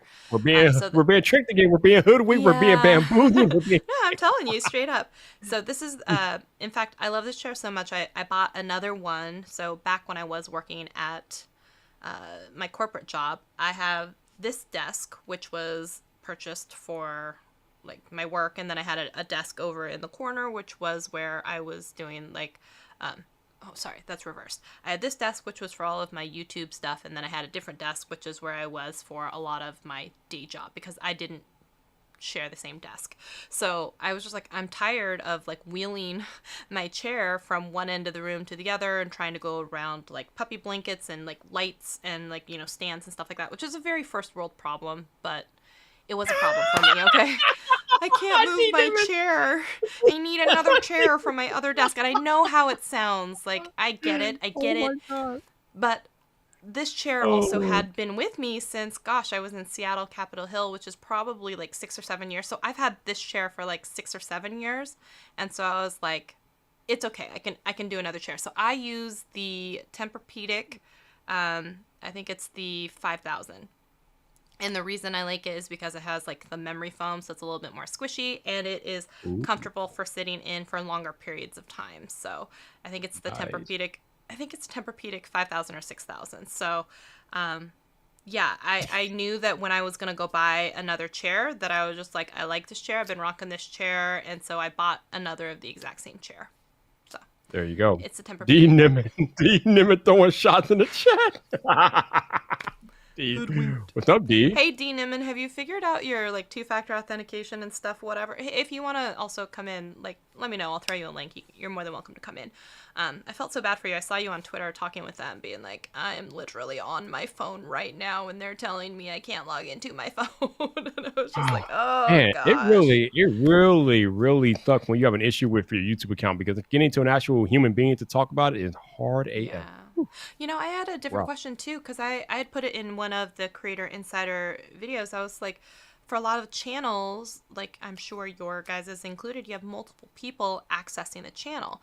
So I was like, if you have, let's say, 5 or 10 people all accessing the same channel, no one had specifically said this yet. I'm like, if you have 10 people accessing one channel and one person doesn't turn on 2-factor authentication, does it just mean only they will not have access to the YouTube channel, or does it mean everyone would be locked out because of one person not doing it? So do you have to go through and cull that list and make sure that like everyone who's on it also has it turned on? So no one has been able to like answer this. It's been very like, well, it would be based on the person logging in and your Google account. And I'm like, do you know that for sure? Is it written anywhere? Because in the thing, it says specifically about people who have multiple people logging in, right? And it does not make that distinction. So I had even highlighted it, and let's see, and I can read you what it says. And I'm like, I literally highlighted this, but it's still fuzzy enough that like, I'm like, I want someone to definitively tell me this is absolutely, right? So it says, okay. Note that anyone with any level of access to your channel will need to have 2-factor authentication enabled by November 1st to continue accessing that channel. So that's the exact wording. Anyone with any level of access to your channel, right? It doesn't say that person, which is kind of implied, but again, not definitive. Only that person is locked out of the channel, or could it be that they would shut down the channel for everyone? That's what I'm saying. That's a good question. I need to figure it out, because I don't access our YouTube channel much, but I mean, there are times where I will need to get in there, and if I can't get in there because of that, that's kind of weird. It's kind of weird because it would only the person who doesn't have 2-factor authentication would be locked out, right? That would make the most sense. But until someone definitively says that, that's still like an open question for me. So but my thing is, it should be it should be a channel-based authentication, which means the person who actually made the channel should be the only person that's required to have 2-factor authentication, and anybody else to give access to should just be able to have access and do what they gotta do. And that's another thing, because apparently the person who owns the YouTube channel, right, the primary owner as well, right, like what happens if they haven't transferred it over to someone else and they no longer are in contact with the company or something? You know what I'm saying? So like there's still this open question, because like if you go in and you look at all the roles that people have, you've got primary owner and, you know, manager, blah, blah, blah, all these different things. But it's like any person, any level of access. So it's like, wait, because are they saying something about the owner? Are they saying something about anyone trying to act? You know what I'm saying? So that's what I'm saying. Like, Yeah. you'd really have to go through and look at that list. So like I used to stream on Ecamm's YouTube channel, and so they had granted me access. Let's say I wasn't a channel owner, but I could still do a whole bunch of things over there. But it's like, what if you, or like TubeBuddy, we used to have like 12 different people who all had access to the channel because everyone was rotating through a live stream, cadence. So what if somebody wasn't making YouTube videos anymore? Or what if they didn't turn on two-factor authentication? Or what if it was D and he's stuck in Mexico in this purgatory in loop of not being able to do it? Would they shut it off for anyone or everyone else, or only for him? You know what I mean? Right. Yeah. Yeah. How granular is it? Right. That's a good question. I don't know. And what if probably it's should get just the some owner? info What on if that. the owner is the one who hasn't turned on two-factor authentication because they're not really a YouTuber? They just happen to open the channel, and then everyone else is the one who really manages it. And so that's what I was saying. Like, I keep asking these questions, but I want to know, like, what is the right answer? And no one has really been, like, Yeah, I mean that's forthcoming kind of with important, the. especially for me and you who need to have access to the YouTube channel at the time to get our job done. That's kind of important. Right, like Yeah. I log in every week because I answer all the comments and I post our videos weekly, but like if I can't do that, but then the owner of the isn't really, you know what I mean? Like, how is that going to work? Yeah, D Niman, I agree. YouTube very like non-descriptive about this stuff. They provide no clear answers. They're clear as mud, as you said. I agree, dude. It's Yeah. messed up. Dee, did you want to come in? I'm sorry if I missed that. If you do, please let me know. Oh, thank you for the people of video. You missed it, but I had a guest in here in the chat earlier. We're gonna do a collab, but I told him to shut his lips and learn while I was up there during question and answer period, which I think is so funny. And apparently, it's now going to be my new merch: shut your lips and listen, shut your lips and learn, shut your lips and all the things. So I'm very excited about it. Too funny. Yes, It make that was a good merch time. happen. That merch needs to happen definitely. And I did Go. I put together this little clip. I don't know if you saw it on Instagram. I think I put it up on Instagram. And I always listen to almost all YouTube videos at double speed. Almost all of them, right? And so for the purpose of this video, I was like, okay, we'll just do 1.5 because everyone else will think it's like, what's going on, chipmunks? Then for me, I'll be like, oh my gosh, it's so slow, I can't listen to this. So I did a 1.5 speed, and I recorded a few of these clips that like Doc Rock and Anna and Fulgens had like kind of said about my talk, and I said something like, ooh, she's spicy, amazing, perfection. And I'm like, I'll take it. But I was like, they said very nice things about me in my talk, so that was very kind of them. Sassy Shelly is the Yeah. best Shelly. And in fact, I think Doc Rock said something like, Shelly on stage is not the same as Shelly maybe like in a live stream or in her videos. She's a little, I think maybe it was, yeah. Maybe she's a little sassy. She's a little, no, spicy. I She's don't spicy. know. I have been It's like Shelly's a little spicy. privy. I have been privileged to see Sassy Shelly in action in Clubhouse, and it's pretty awesome. I just must say, pretty bad. Sometimes. Pretty great. Yeah. Pretty great. I love it. Great. Speaking of Clubhouse, Mhm. I was on there today for the first time in like months, because I did see in a tweet that Daryl Leaves and Roberta Blake were doing a room on Clubhouse, so I did listen for a Yeah. little bit. So that was great.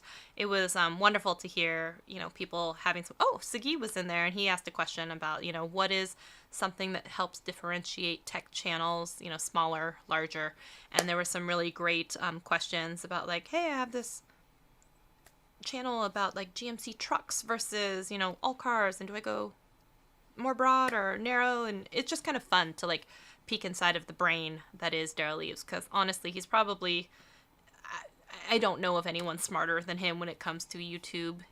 Like he's brilliant, he's very, very smart, and so it's always fascinating getting to listen to him talk about it. So much Yeah. of what he Daryl talked is about was about how it's not about search and going after and trying to get recommended, and how many of his students going through Channel Jumpstart or whatnot, or just experience or working with him, they can still launch a channel right away and still just like crush it out of the gate. And I'm like, yeah, that's pretty awesome. When you know it as well as he Yeah. does, man, Oh yeah. it'd be I mean, great the man, to like, peek inside that brain a little more. man, at this point, he farts gold play button, so he's definitely knowledgeable about the situations of YouTube. Yeah, he's so smart. I've thought about doing a channel jumpstart, but I was like, I really need to get myself into a place where I'm a little bit more not clear as mud and actually crystal clear instead. Because I think if he probably looked at my channel now, he'd be like, oh my gosh, just set a match to it, start all over, because I don't know what the hell this is. And I can't help him. I can't help it. You know, my channel is a big mess sometimes. So I'd be like, yeah. Yeah. Hey, as long as you're having fun, that's all that matters. Yeah. Have you ever thought about doing channel jumpstart? Not. I mean, I'm kind of like you, man. My channel is just it's all over the place a little bit, so I don't know if I would get much value or be I in a don't position think to it's do as that stuff. over the place as mine, though, I will say. Yeah, I don't know. I mean, for the last like almost 2 years, I was doing Apple centric content, so it's a little bit focused. But I decided recently to open it back up a little bit, so I'm trying to open it back up a little bit. So I'm doing that stuff. So yeah, I don't think it's something for me right now, but yeah, I've thought about it. I think it's But funny because, if you know, that's like, something you're that you're like, gonna I'm do going to though, open it up. And then, you know, I saw, who was it? Travis, you know, just put out this video. I was like, I'm not making Android content anymore. And he's like, really closing it down. I'm just like, yeah. yep. I love Yeah, it. but the thing about it is, if you are considering doing jump start, you have to be absolutely dead laser center focused. That is Yeah. something that you want to do because it is not cheap. No, not only is it not cheap, but like, I think you can't go in there being like, I don't know, you can be like, tell me what to do, but you can't just be like, I don't know what I'm doing with my life or my channel. Like, you have to have at Right. least some sort of clear vision of what you want, and then he helps mold you into the correct way of being like, that's not the right way. This is, you know, this is the way. And I'd be like, yes, thank you. But I think mine is so convoluted now. I'd be like, so there's tons of content on here. Should I just delete it? Yeah, I mean, it's such a, like, my channel's such a mess. I feel like I would rather go to him when I have a clear idea of like a new channel and want to start fresh with something like right out of the gate, you know? Right. Yep. Yeah. I And will say like one thing. Chantel said, you got to be. You gotta be ready to take action. Yeah, for sure. And I Yeah. think a lot of his students, you know, I mean, they always speak so highly of the program. So if I was to ever do a program, it would be his, absolutely. But I feel like well, we all know my squirrel brain. I think I'm a little too squirrel brain to probably be able to do it on this channel. It would have to be on a new channel. But I am thinking of starting a new YouTube channel. What else is new? On something Ooh. very specific, and I almost wondered if that would be something to contact him and actually be part of the next cohort and be like, this is the channel idea, what do you think, and start it brand new, because I think he would probably look at this channel and be like, this is a dumpster fire, set it on fire, and just like walk away. And I'm like, okay. Honestly, Too because funny. like I would probably say I would say that to me too. So this channel has turned Yeah. into like whatever I want to talk about as like a squirrel brained person. But I think if I was to do like a real channel, like a focus channel, it'd probably be my best bet.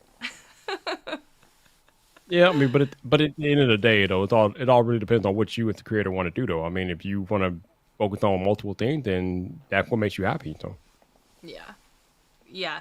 As long as, I mean, yeah, the end goal in mind, because it can't be about subscribers if you want to be as squirrel brained as I am.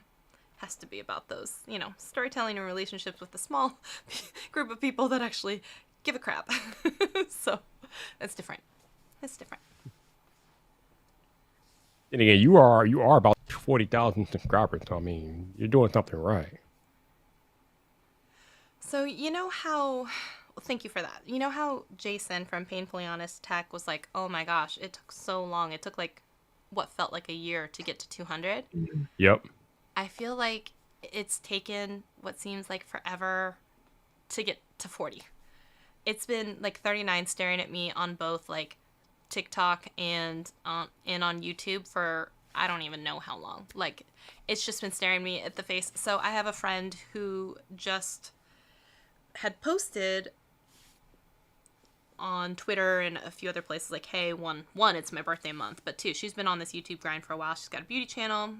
Linda, if you're listening, congratulations. So proud of you. She was like, oh, I think I'm going to hit 8K.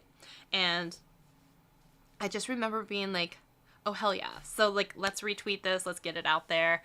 But what's funny is, like, if you go look at any of her videos, like, she has such a loyal, like, fan base of people watching. Like, she has great, like views on all of her videos, and it's so exciting like when you see people getting so excited about, you know, those milestones, because it's just like, oh heck yeah. And so I felt a little bit bad being like, oh my God, I'm never gonna reach 40. You know what I mean? Because, you know, people are so excited about, and that's what I'm saying, like, it's all relatives, and I'm sure, you know, people out there are like, oh my gosh, I can't hit 200,000, or I can't hit 1 million. And so it's just, it's all relative across the board. But for me, it feels like I've been on this slow grind to try and hit 40 for like what seems like over a year.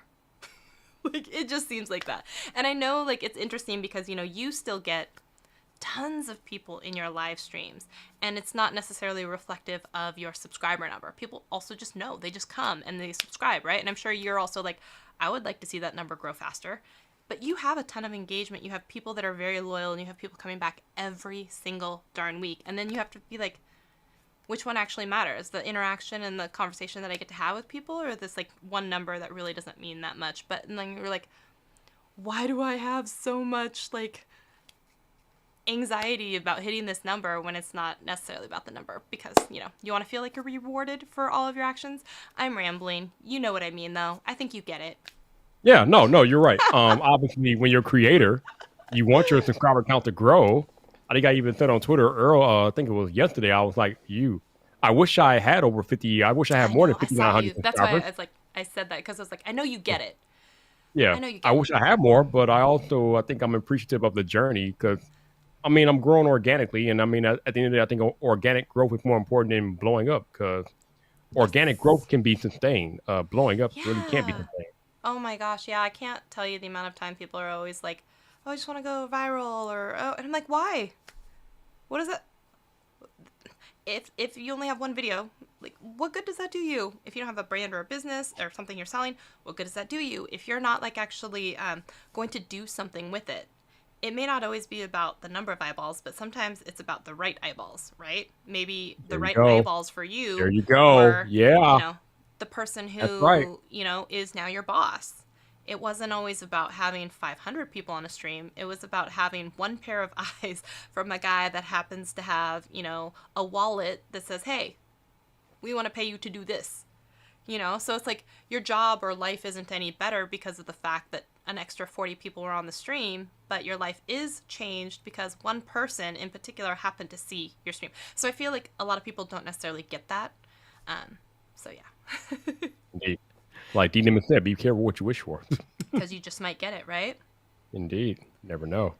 Yeah. Yeah, and I feel like that sometimes because, like, on one hand, I'm like, gosh, wouldn't it be great to hit 40? And then on the other hand, it's like, girl, you so dumb.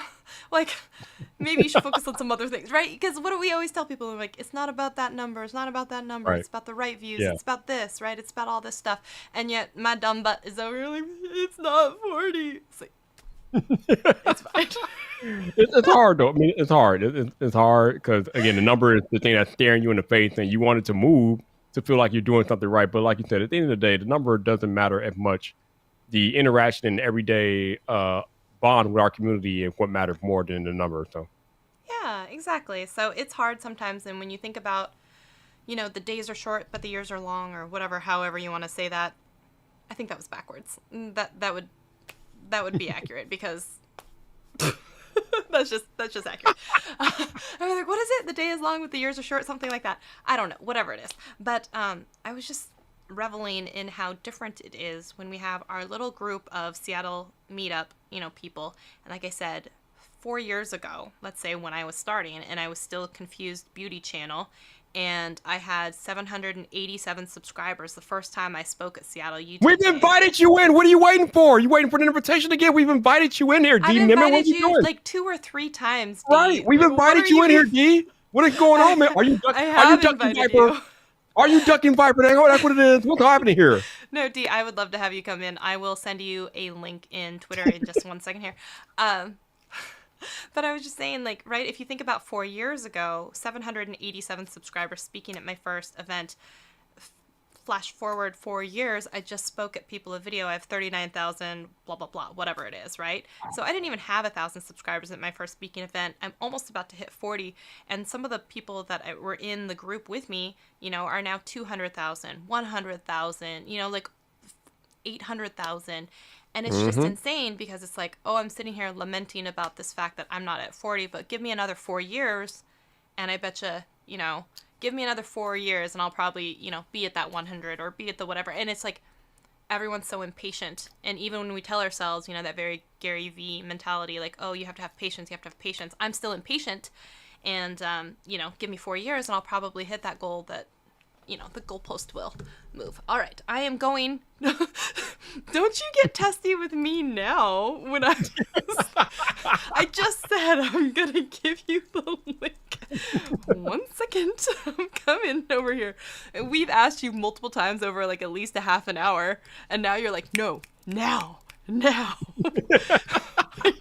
Just like, 1 second. Copying link. You're so funny. Too funny.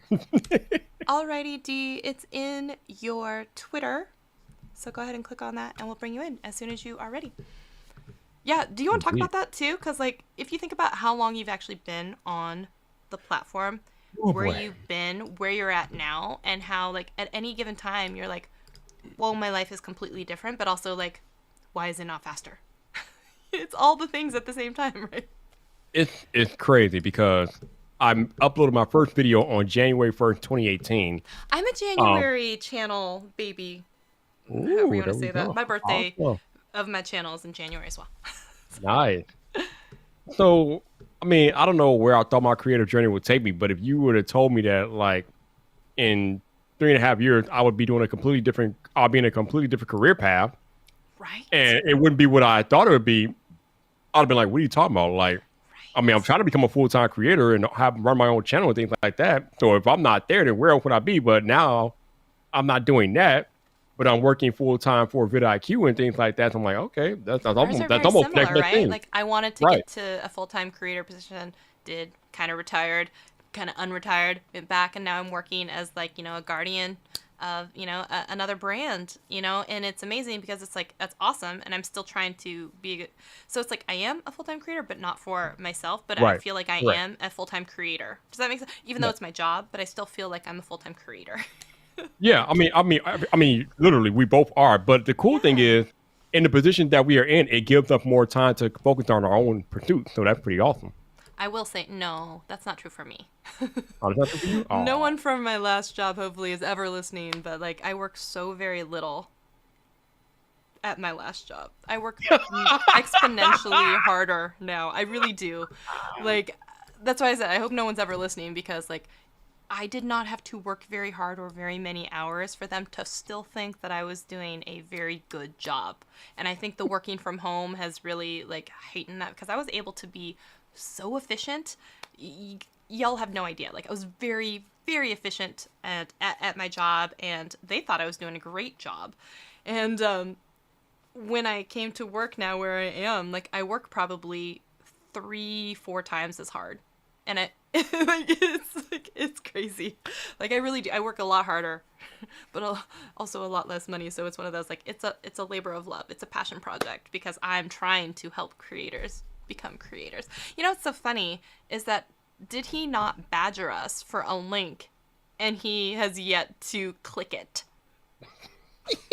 Well, you know, he has to get all set up. He has to make sure his lighting is okay. He has to make sure his camera's working. Right? He sat there, he's like, I want to come in and I want to talk about this. Send me the link. You know, and I do. There are levels to this. There are levels to this stuff. There are levels that work. Hurry up and wait. Hurry up and wait. So I think it's funny. But how did you, like, for you, what did you do when you were weighing that decision of, like, oh, have this job, it's probably pretty high paying, you know, now I'm going to this other job, and, like, it's way closer to what I'm trying to be doing. Like, what kind of things were going through your head when you're like, yeah, I'm going to totally make this switch from one to the other? Oh, D, I sent it to you in Twitter. Twitter DM, baby, Twitter DM. So yeah, I sent it to you in Twitter. I was fortunate. It's kind of weird. Everyone's saying Twitter, D. They were all listening. My situation is a little weird because I was actually pursued. I wasn't even thinking about working at vidIQ at the time. I mean, I had the brand deal with them. So I was doing the brand deal, which is obviously separate from being a full-time employee. But I wasn't even, when we went into all this year, I wasn't thinking about being a full-time employee with vidIQ. But as I was doing the brand deal, they came to me with the they came to me Sorry, with D. the Sorry, one second. I'm a dunce, and apparently when I started typing things, it took me to Facebook Messenger. So that's why.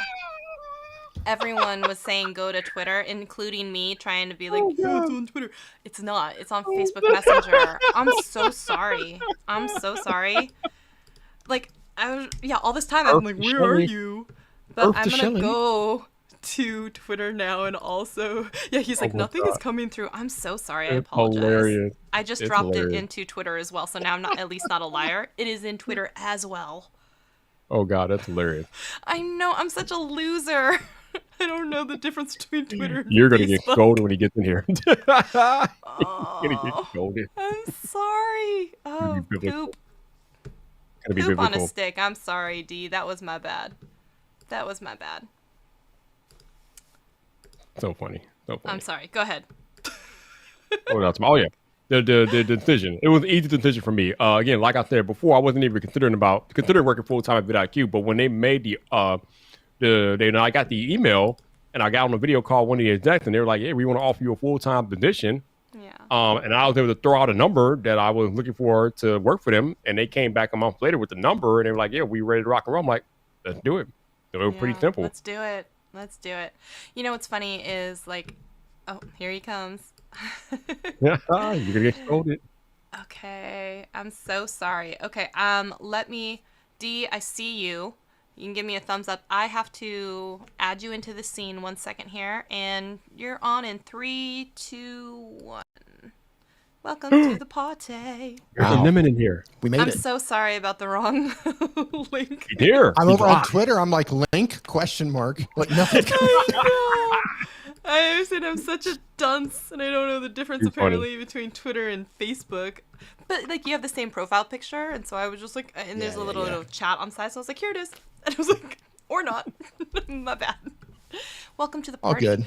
You said that you had things that you wanted to add to a particular conversation, so please feel free to rewind us and bring us back to where you wanted to jump in. Well, I believe you were talking about hitting milestones.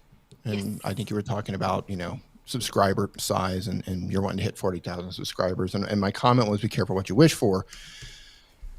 I understand. Well, first and foremost, I want to say that I think everybody should celebrate their wins.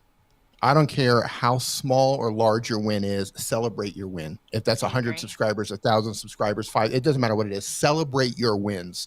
Yeah. Because I like to think of milestones. Like imagine, right? Like if you're going to go run like a 5K or a 10K or some sort of a marathon, they have mile markers for those people to understand. Otherwise, they're just running into the abyss. Like you got to have some sort of a mental image of where you're going and where you've come from to understand the process, right? So I think it's important that we do have the milestones. Having said that, everybody's wanting to grow their channels and get these massive channels and go viral and all of these things.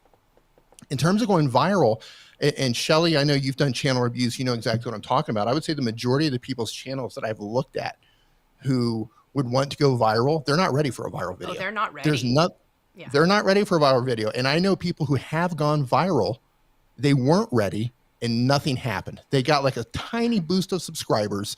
No overflow happened to the rest of the channel because they weren't taking advantage of all the features. They didn't have cards and end screens and pinned comments. They weren't handing off to other videos. They just had all these rogue videos on their channels and they were not prepared for it. All they wanted was a viral video and they got it and nothing happened, right? Like one video got a boost, small boost in subscribers. And that was it. They actually hit me up like, oh my God, I'm getting all these views. What should I do? I'm like, it's too late. It's too late. It's too late. Like you have been coming into Nick and I's live streams for as long as I've been on YouTube. And we've been trying to help people get prepared for this moment. And you didn't do it. And now one day it's going to happen for I don't want to say everyone because that is planting this false flag of hope. But a lot of the time it will happen if you continue to make videos and upload them and up your quality over time. Eventually it's going to happen where some video takes off. And I was going to say that a lot of the time, people are not prepared. They don't have the fundamentals in place, right? And people are always like, ugh, fundamentals. And I'm like, fundamentals are the building blocks of fun, right? And it sucks, but you still have to do it. I I feel like so many people, they want to go viral, but they don't know what is actually going to happen to them once they do go viral. And in fact, I was thinking of making this video about like YouTube myths that we hear a lot, you know, where it's like you just need one viral video about like where some people have made videos specifically about like I got on trending, it was the worst thing that ever happened to my channel. It never recovered, right? Yep. Or I was going to, you know, say like I came in and I did this big giveaway and it tanked my channel. Or all I need is a shout out from a really big channel, and you know, or like how that crashed their entire channel as well. So I was thinking about trying to throw together this like compilation of these YouTube myths that we always think that we tell ourselves is aspirational, like once I do this or I hit this or I get a shout out, everything's just going to be gravy, and tell you like it's not gravy. It's not. Yeah, so that's one aspect of it is, you know, be careful what you wish for in terms of going viral, because I guarantee that 95 people are not ready. 95% are not ready to go viral, and they're not going to benefit from it the way they think they're going to go their benefit. And it's the same reaching out to large YouTube channels. Hey, can I get a shout out? Like, it's not going to do anything for you. Like, unless you're prepared for it, or unless you are really good. I believe Casey Neistat, or I don't know if it was Peter McKinnon or Casey Neistat, who gave a shout out to Sarah Peachy, right? She's super talented. Sarah Dietschy, sorry. Casey. Sarah Dietschy rhymes with Peachy. Yeah. But that shout out worked because she was prepared for it, and she had that quality to back it up. They had a very similar type of style and audience, so it made sense. Right. So, and she had a library of videos that were already like strong, and a lot of people don't. Exactly. And a lot of people were like, well, you know, I've done 2 videos or 1 video. How come I don't have a viral video? And I'm just like, oh, sweet summer child. Yeah.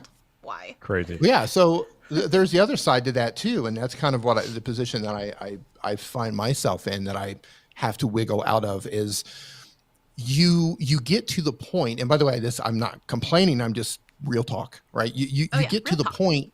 Yeah. You get to the point. We always do that. Whenever we come on your channel, Shelly, it's always just like real talk. I love it. Real talk. No, I love it.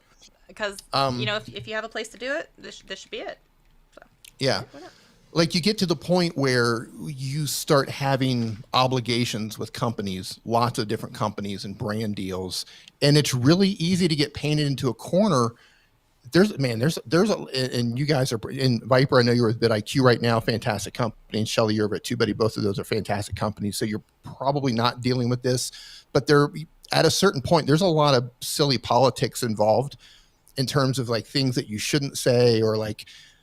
Viper is a tech channel. You probably know what I'm talking about, right? Like you might feel that there's some obligation if somebody gives you a high dollar item to at least not just shred it if it's garbage, right? Like if somebody gives you like, hey, here's a phone, you know, this is trash. Like, you don't want to say that. You're like, man, they just gave me like $1,000 phone. I'm going to feel really bad if I don't just, if I don't find something positive to say about it.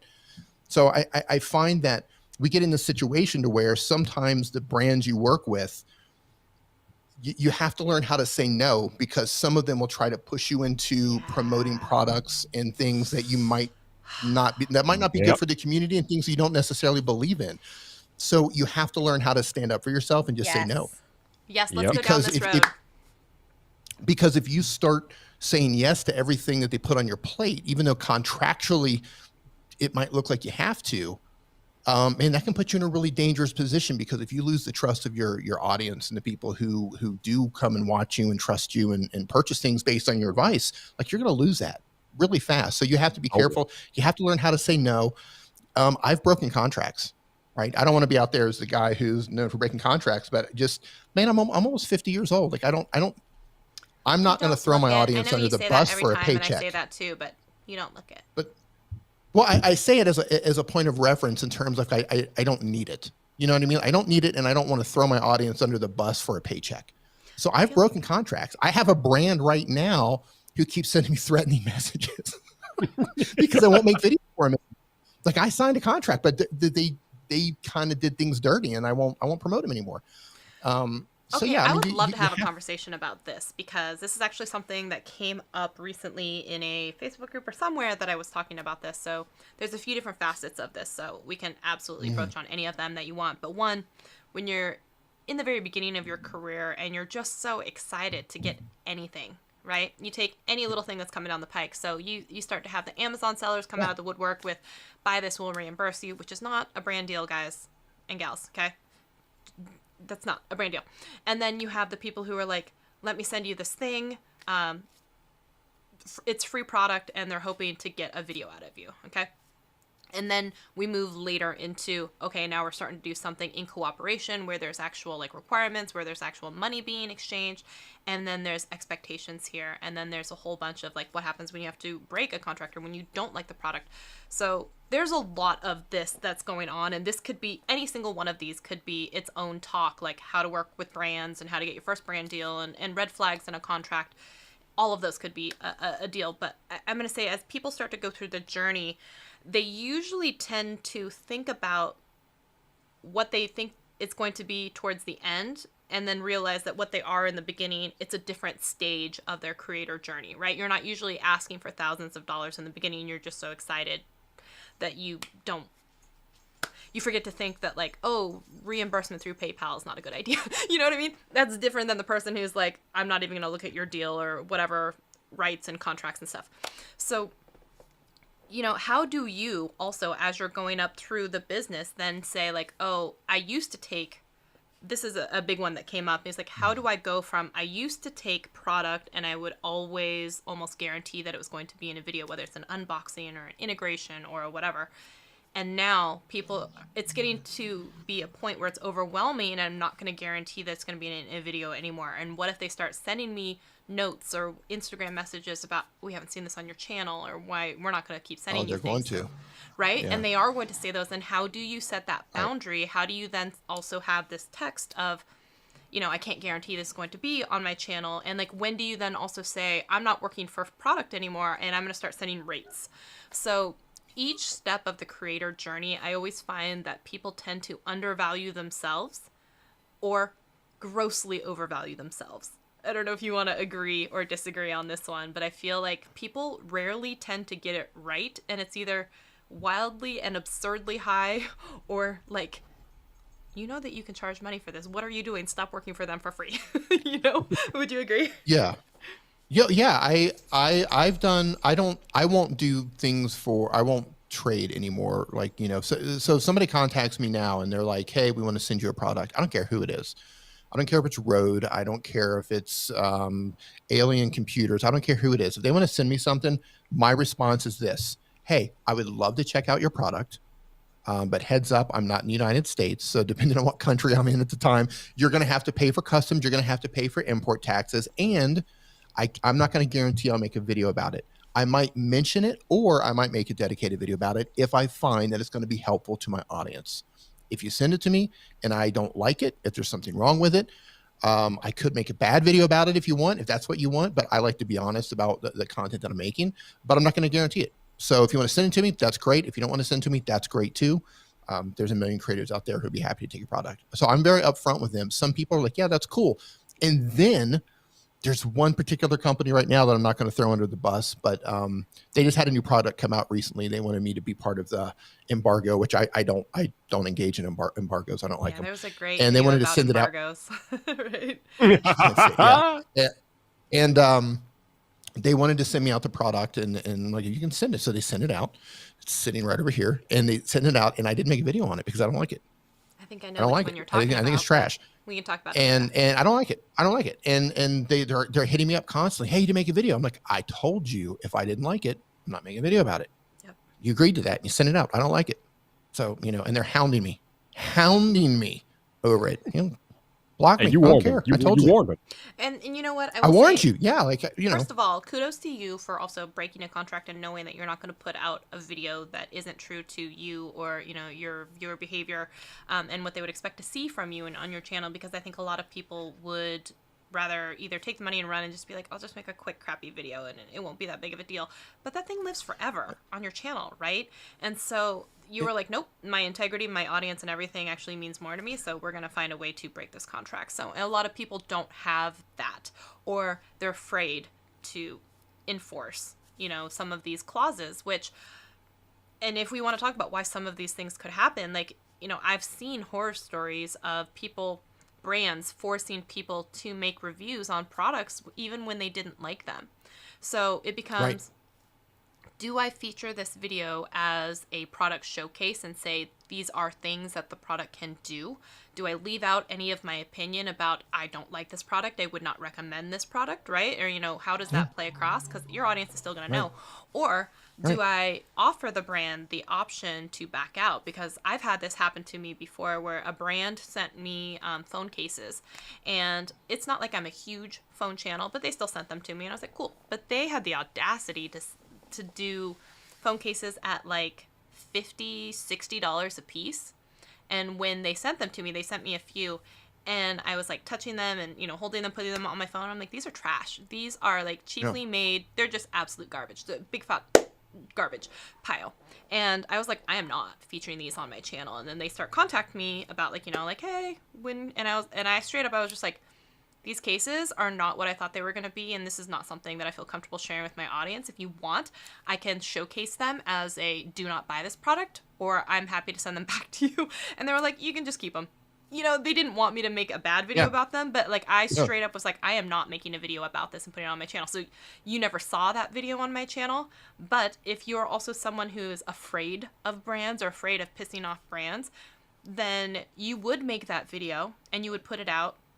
And people would buy it, and they would be like, dude, this is trash.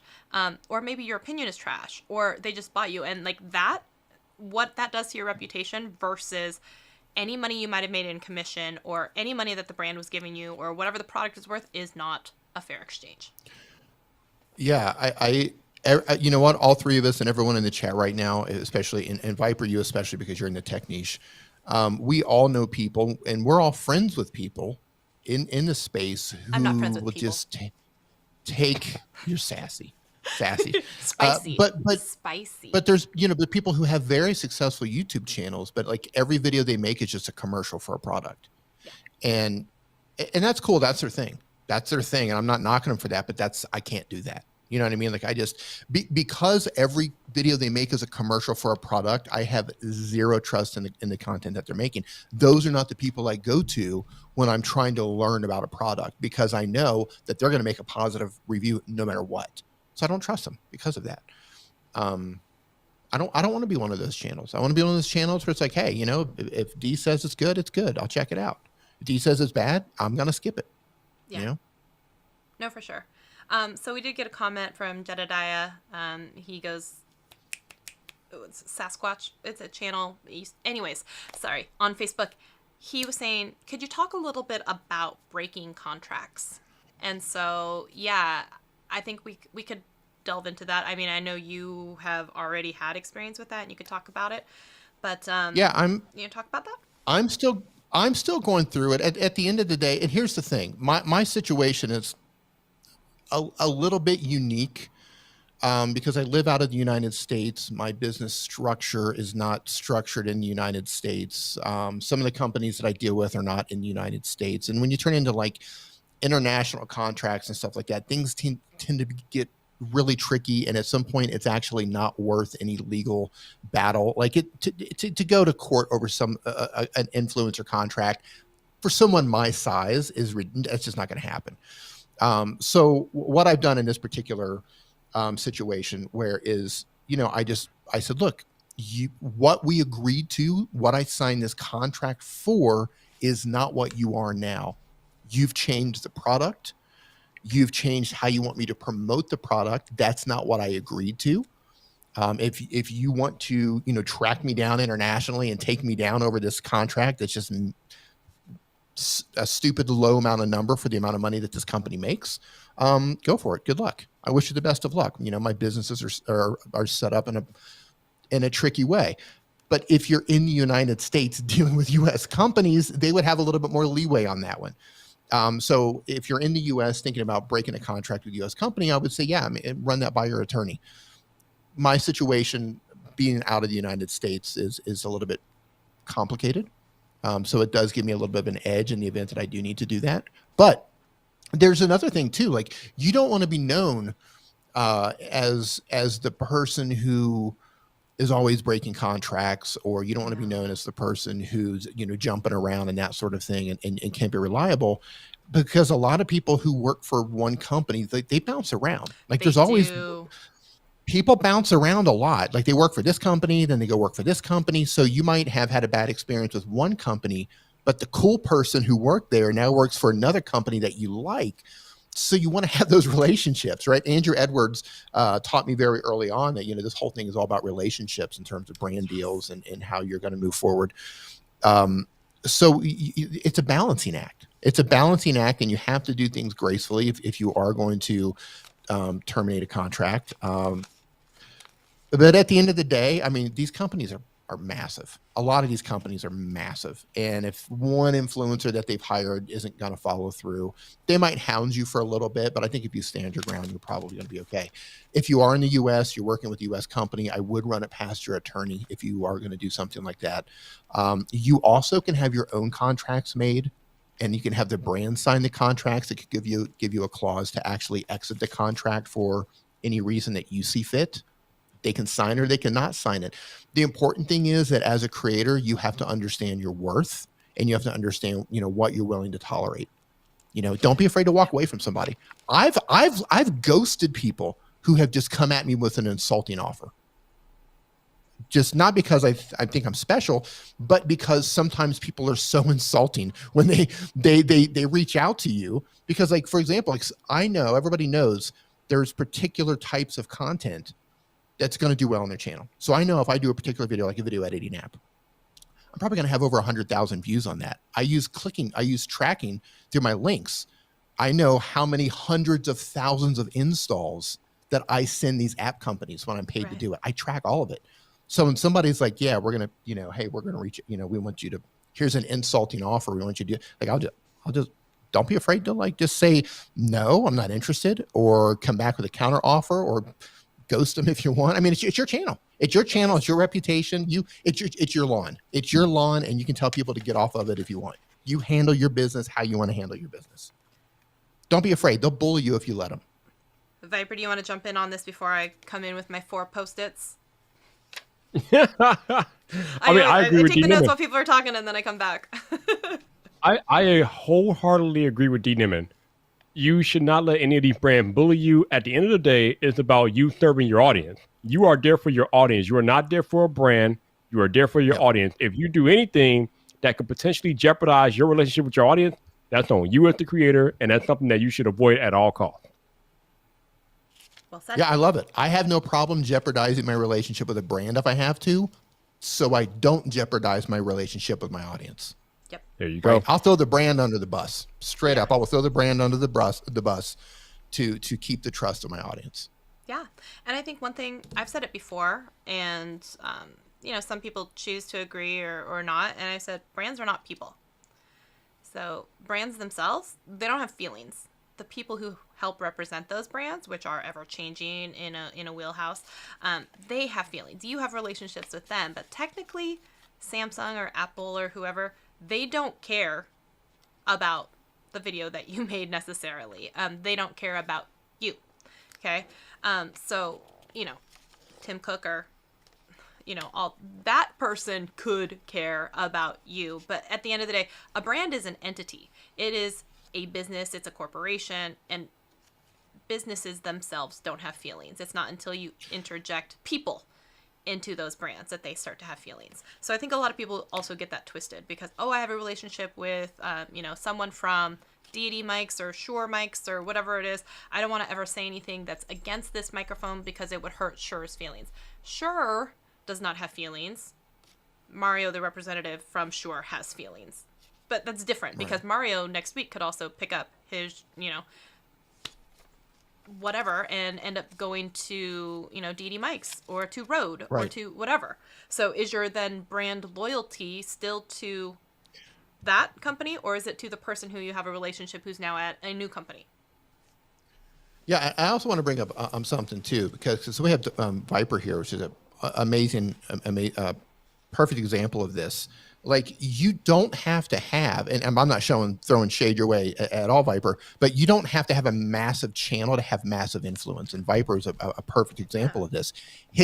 Viper has the influence and the contacts of people who more influence and more contacts than people I know with larger channels. Sure. So like if you're watching this now, or if you're watching this in the replay and you're thinking, well, I'm just getting started, or I've got like whatever 5,000 or 2, that doesn't matter. Like your influence is what matters. Your authority is what matters. And Viper's, he's on his way anyway. But dude, he's emceeing Vid Summit, right? Like I forget what your exact title is for vidIQ, but they brought you on, dude, because you've got such an influence. Executive like that's producer, impressive, man. Right? Yep. Yeah, executive producer. It's the influence that you have, and your subscriber number does not equal your influence. Oh, the view count on your videos, it does not equal your influence. It can add to it, but it doesn't mean that that's what your influence is. Like,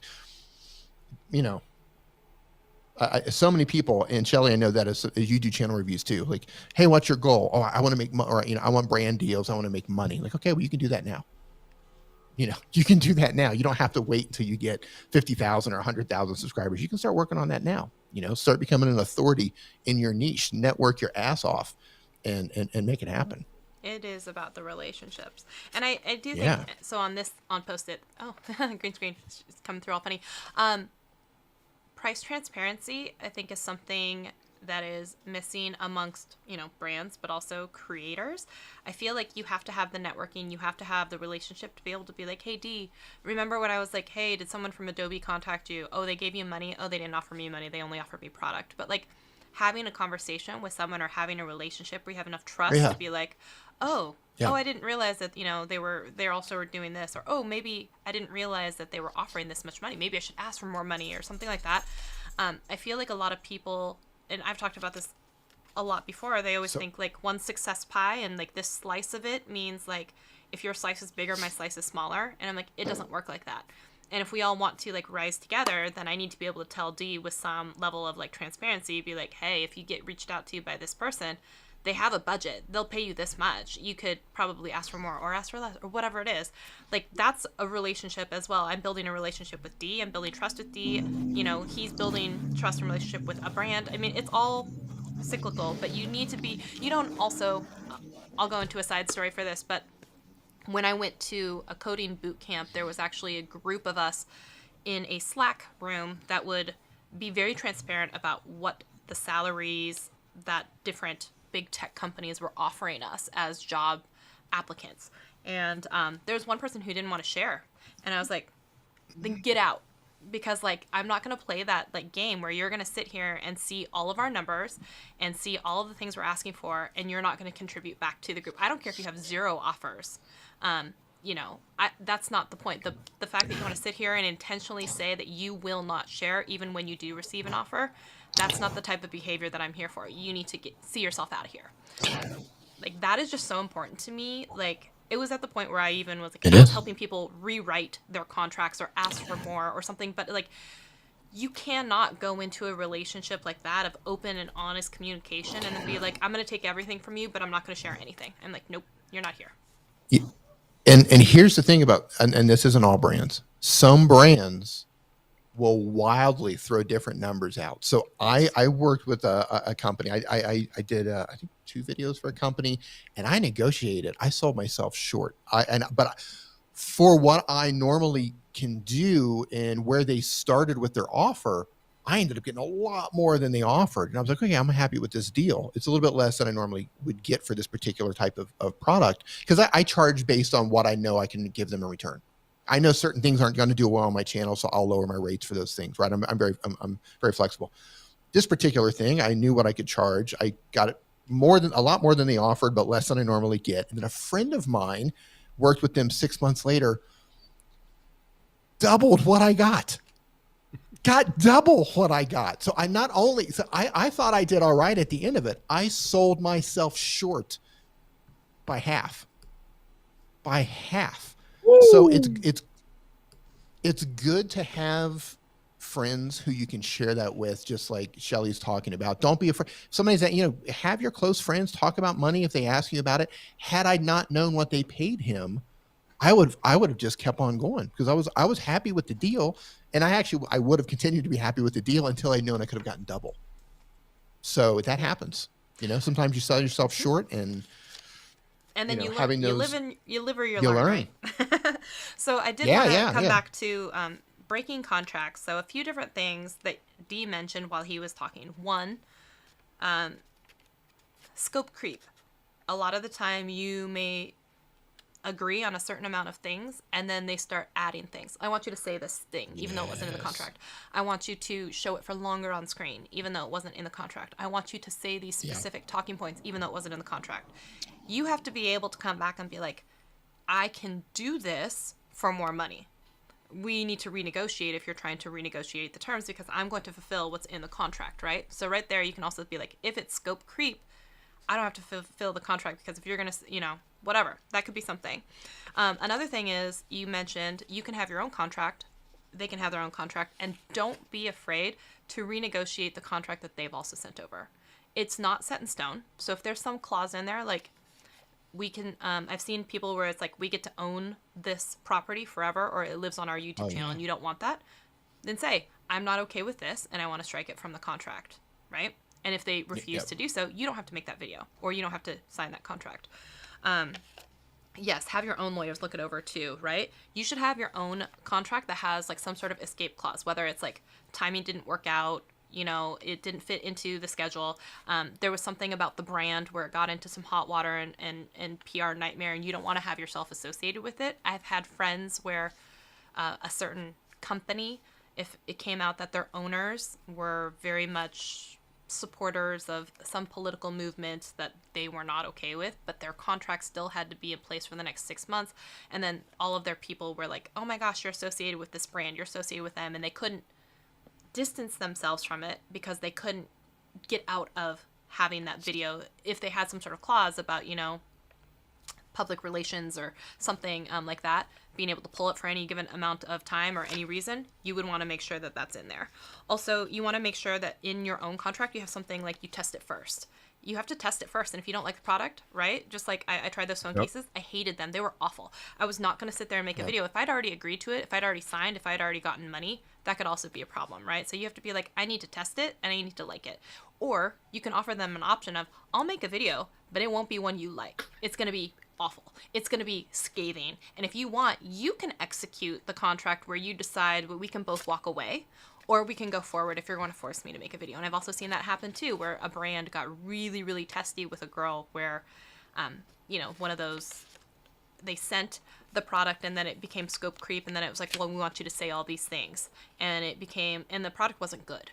And it became like, no, you already did it. They started harassing her. So she made a video and it wasn't a nice video. And they wish that they could have taken it back. So also, keeping in mind your reputation, but the reputation of the brand. So if you want to have that be something in your clause. And then, price transparency. So those are some of the reasons that I would have said you can either get out of a contract or decide that that's not something you want to do, or things that you might look for when you are creating your own contracts. So I don't know if you want to add anything to that, Viper or D. Viper. No, I mean you guys are nailing it. You again, like Dee said earlier, you can't let the brand bully you. You have to maintain your integrity, your values, your core mission to your audience. Again, it comes back to your audience and your allegiance to the audience. You have to put content on a channel that is beneficial to your audience, because here's the thing. The reason why the brands are contacting you in the first place is because they want to get in front of your audience. So you as the creator, it is your utmost paramount mission to maintain that bond between you and your audience. So you don't want to do anything that could potentially jeopardize that relationship between you and your audience. So sometimes you got to put these brands, you got to put them in their place. You got to let them know that, listen, this is not going to work for my audience. I'm sorry, but we can't do this. So it is what it is. Yeah, I mean, I even had that one I think I talked to you guys about with Nomad, and I was like, no, even if I like your wallet, like that, or it wasn't Nomad, what was it? It was Ridge, right? And I was like, this doesn't make sense for me to push a guy's wallet on my channel as an unboxing. I think it would be smarter for us to push like a phone case with a wallet thing integrated. And they were like, no, just the wallet. And I was like, ghost. Nope. Like, no, that doesn't work, Yeah. right? Because like, Chantel, are you gonna be like, oh yeah, Shelly, I'm sure you're totally like this men's wallet. Wow, yeah, totally want to buy. Because like, it's so right on par for you because I talk about men's wallet all the time, and I'm not knocking them. I'm just saying like as an example, like you have to be able to Let's know. throw like, Ridge under the bus. Let's throw Ridge under not the at all. bus. Because honestly, that's not what I mean at all. Because I will say this for a fact. I went out to dinner. Because I talked to him too. I went out to dinner with Roger Wakefield. It was his birthday. We went to a steakhouse, and at dinner, he actually had a Ridge wallet. And I was like, oh my God, I know that wallet. And like, I know it. I recognize it. I was like, this is so cool. It's such a nice design. But it wasn't something that I was going to put on my channel and be like, this is truly authentic to me. Like, and I think there's a difference, right? I can still like the product, but I can also still know that that's not for me. That's not for my channel. And so I think you have to be able to know yourself and your audience well enough to be like, I don't think this works. Or propose something back. Be like, hey, I'm getting a new iPhone. I think it'd be really cool if we did an iPhone case that has the wallet thing on it. I think that would be a really cool way to work together, right? Like, propose something back to them. And if they choose not to, that's their prerogative. But like, they are not always the ones who are in charge, because remember, they want access to your channel, your audience, your analytics, your everything, right? Your exposure. So you have more power in that situation sometimes than they do. And just because you sign a contract, there's probably still a way out of it, because you don't want to be that person that is just also like the product showcase person that no one trusts, because that's not going to do well for a brand either when they finally get on your channel and then nobody buys anything because they don't trust you. I love that. That'll work. Yeah, but I want to say this too. Like, we're making it sound like, these brands are like, Jason Voorhees from like Friday 13th coming at us. No, not at all. No, there are some amazing companies out there that are just Yes. like, yeah, hey, you do what you want to do, man. Just you do you. And I've worked some, and I know all of you guys have just worked with some amazing companies, and those are the ones you stick with, right? Because a weird thing happens with the ones that are pushy. They want in front of your audience, but they want to craft your video in a way that turns it into a commercial for their product, and they'll do it if you let them do it. And the weird thing is I misspoke before. I actually broke 2 contracts. I broke 2. So I broke one recently and I broke one last year. So one of them, I did one video, it did well, and they came back. I was supposed to do 3 videos. And then the second video, they were like, hey, we want to do it this way. And then I would like show them the video. And this was a learning experience for me. Show them the video. And they're like, well, can you do this and change it? And like, man, this was back and forth. Mm-hmm. And finally, like, you know what, guys, like, you're not paying me enough for this. Like all these little changes and everything. See, and like, we'll just publish the video. With rework clauses. Yes. So I published the video and it tanked. And they're like, well, we're not really happy with this. It's like, well, this is your video. You made this video. Like, you should have just let me do what I do, and you would have had a much better video, like the first video that I did, but you wanted to control this and it flopped. So moving forward, it was early last year. So moving forward, that was for me, I'm like, you know what? Nobody's ever going to tell me how to make this video again. If you have a talking point or a message, if you have something that a feature, hey, talk about this feature. Okay, I'll talk about that. You do not get to edit my video. You do not get to tell me how to make the video. I've even gone as far as you no longer get to approve my video before I publish it. Oh yeah, there was actually a brand that sent me a contract. That's me moving forward. Yeah. Yeah, they sent me a contract and they said, so I'll just say it was for an automated desk. And so I love my automated desk, and it's not the one that I have, but it's one that was kind of similar. And I was like, oh, sweet. And they're like, we'll send you this automated desk, which is worth like $700, and we want you to make this video and blah, blah, blah. So I'm reading through the contract, which, by the way, always read through the contracts. Always. Okay? Always, always, always. And even if there's something that you don't understand, ask a creator friend, right? But like, look through it. And when is it going to be delivered? How often are you going to get paid? Is any upfront? Do you have to have specific links? Because they wanted specific links, specific disclosures, specific whatever.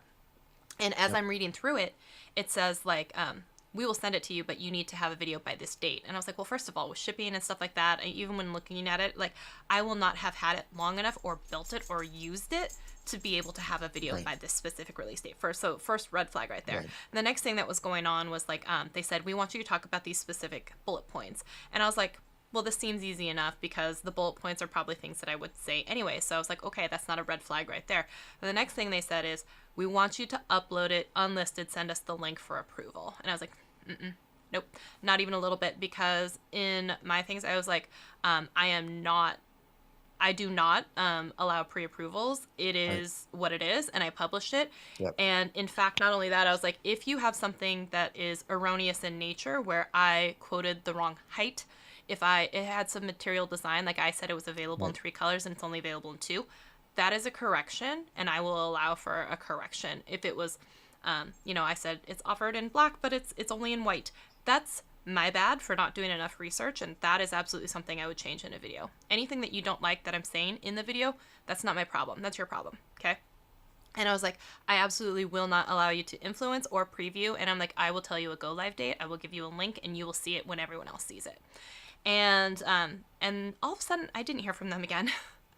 But here's the thing: is in the contract it states, and you survived, didn't you? You survived. You somehow found a way to survive, right? And the emails kept coming from other companies. The emails keep coming from other companies, right? So it's like, but that's the thing is, if you were just like, oh, I'm so excited, I'm getting the $750 desk, but you already just agreed to let them pre-approve it, have talking points, and then actually let them use it for a commercial on their own website as well.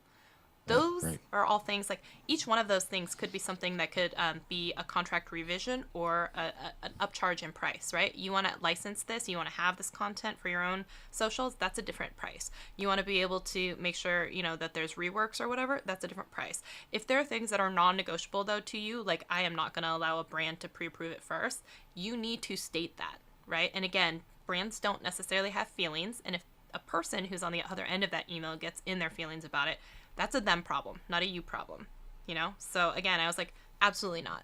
So, and these are brand deals that you don't hear about or you don't see on our channel, but these are things that are still important to talk about. Like these are all examples of things that have happened to us. Working with Ridge Wallet or not working with Ridge Wallet, right? Or working with this desk company or not working with this desk company or whatever else it is.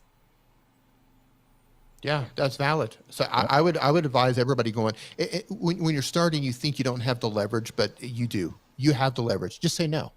Because I guarantee you, when you start getting your first offers in, it's going to be the most exciting thing in the world. It's going to go, oh my God, somebody wants to send me something, even if it's worth like $20. Somebody wants to send me a phone case. Oh my God, this is so cool, right? Like we all go through that. But just don't put yourself in a position where they end up controlling what you make, because the thing that makes your channel succeed is that you are making it. As soon as you give them the power to make it, they're making it now. Now it's a commercial and you're not making it anymore. And your audience can tell the difference.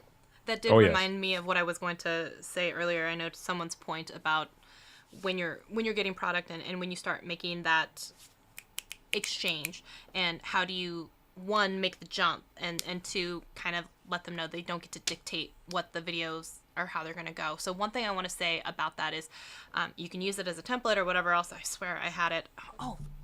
I had it. I put it in a Facebook group. I'm going to say it out loud and you guys can use it for what you will. And I think it's a pretty good one. Feel free to change it as you want to. Let me pull it up here.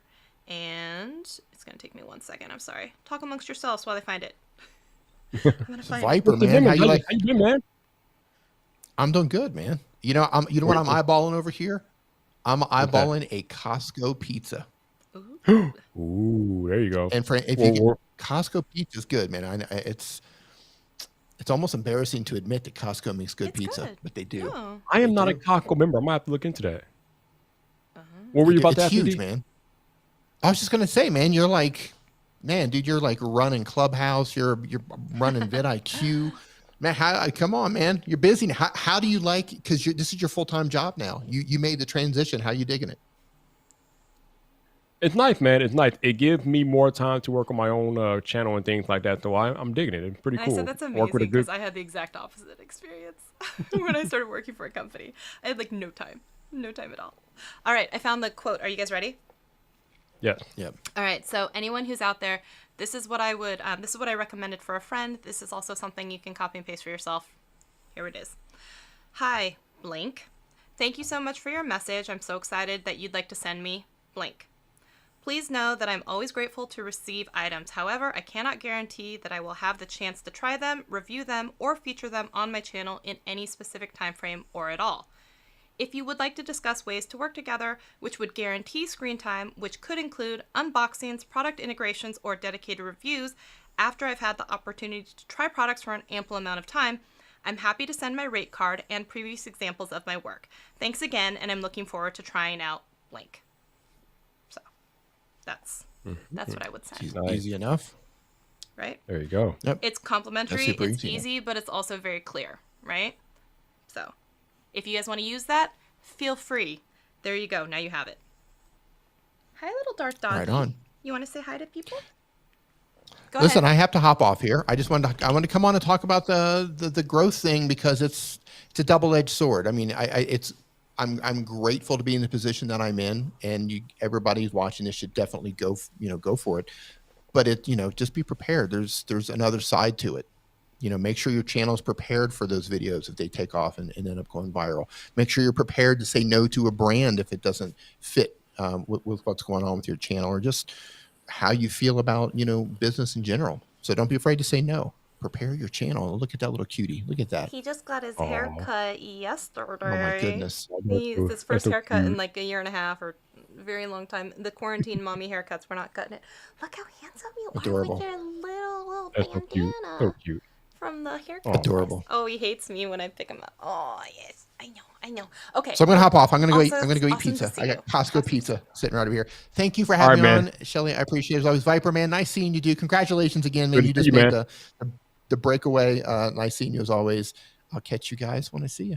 All right. Later, bye. man. How do I log out? Hold on. There it is. Hit the X, man. Hit the X. Ecamm, right? It's Ecamm. It's Ecam. There you go. Yeah, there it is. Hang up. Hang Bye. up. See you. Oh. Later.